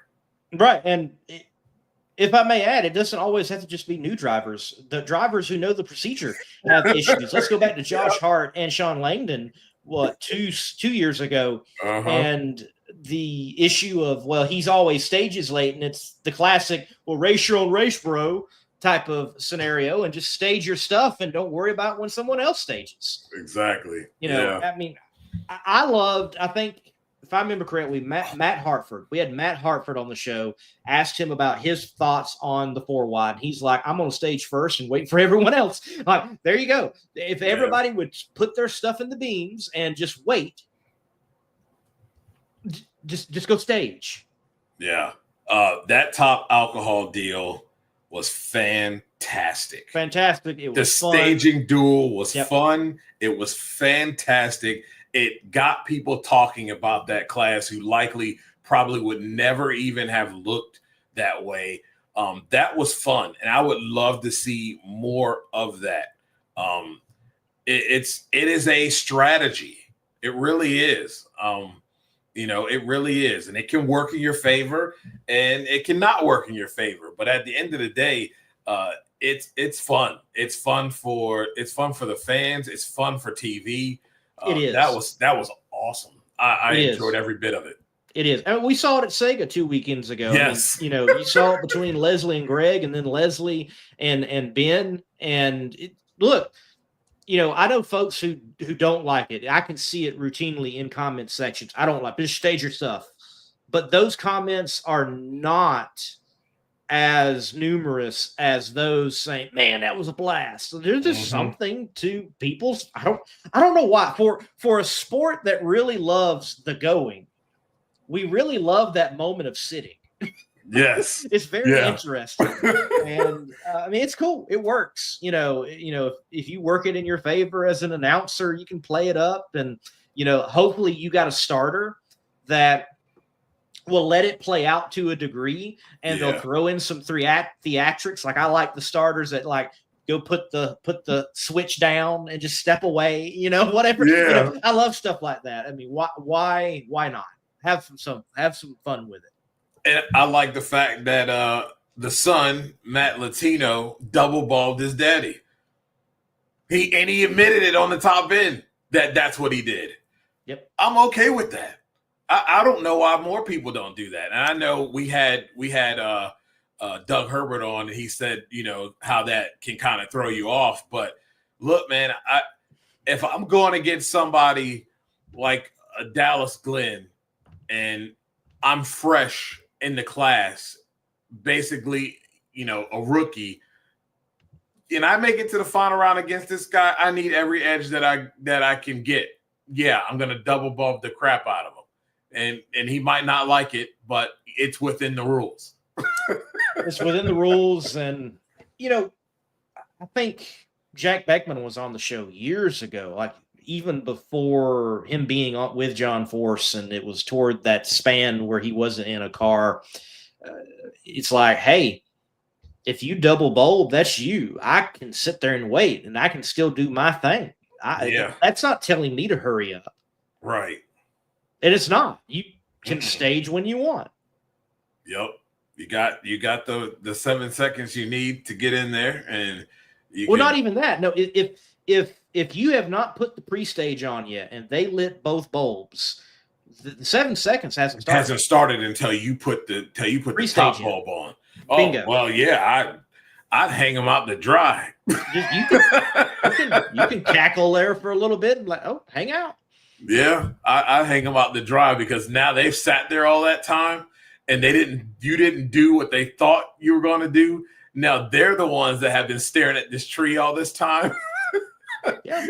And they'll likely be late because you've hung them out to dry. That's exactly what I would do.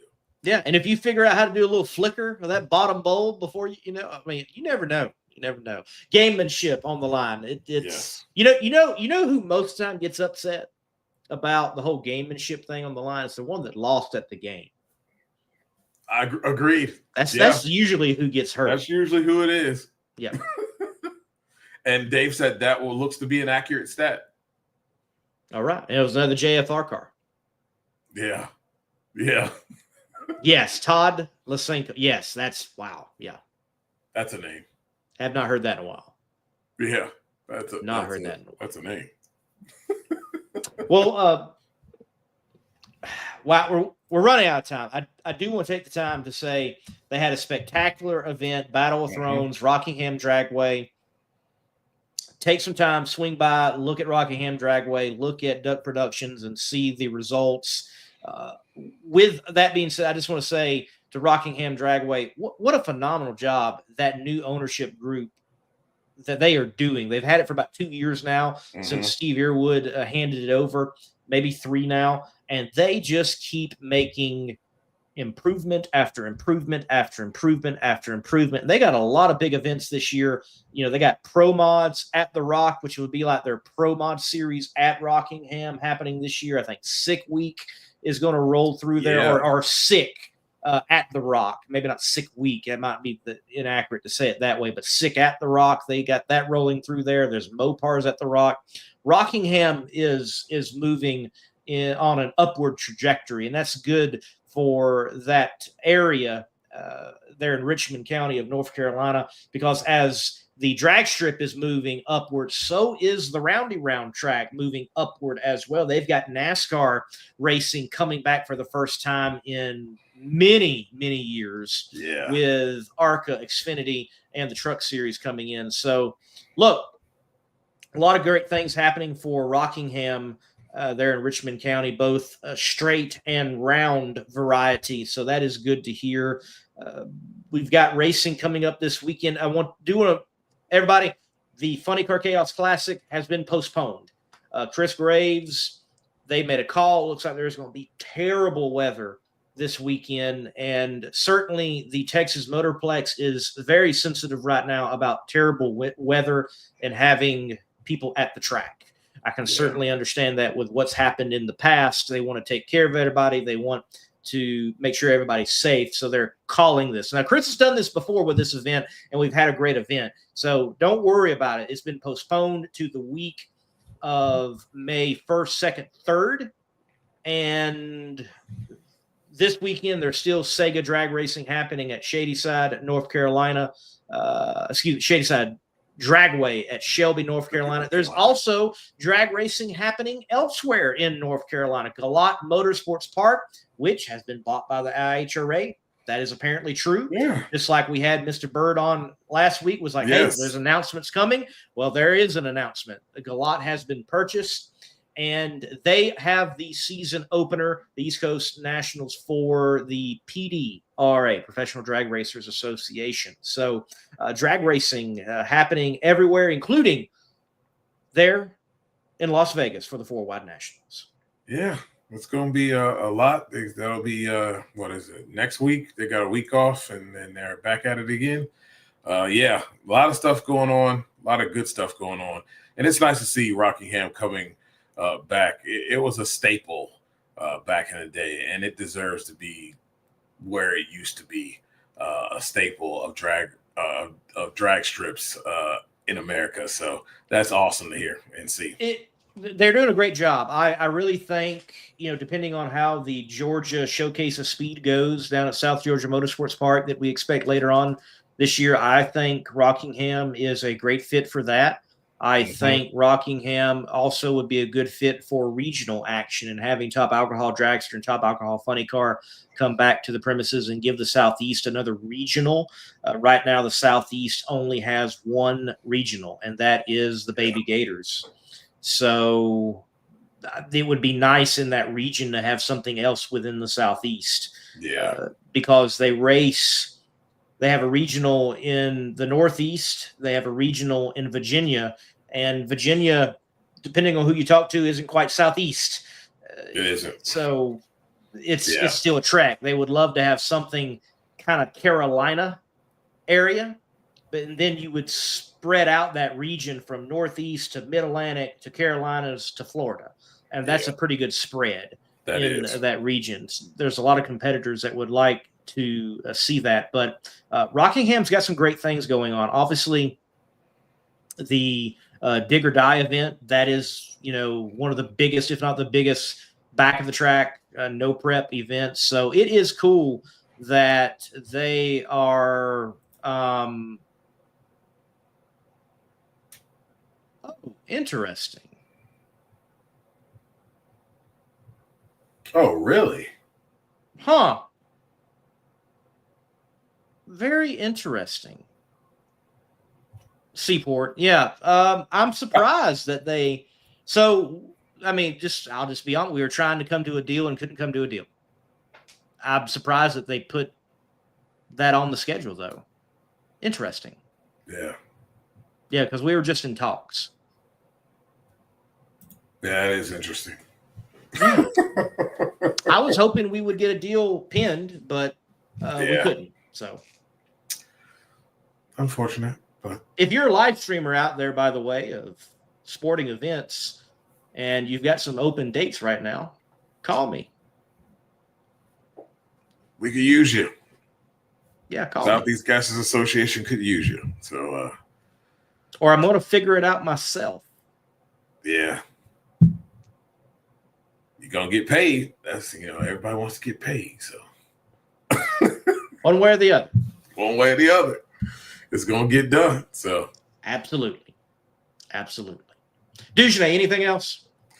No, man, I think we covered it. I really do. I think we covered it quite well. Milton, what do you want me to summarize, or what do you want us to summarize? Yeah.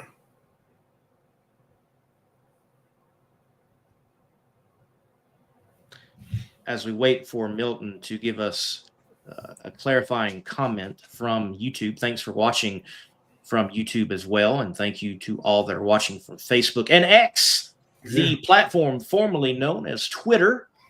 It is great to have the X audience on. Can you comment while live though, or is it just watching when you're on X? If you're watching on X right now, would you comment? Can you do that? I think you can. Yeah, you can, because I've had comments from X. You have?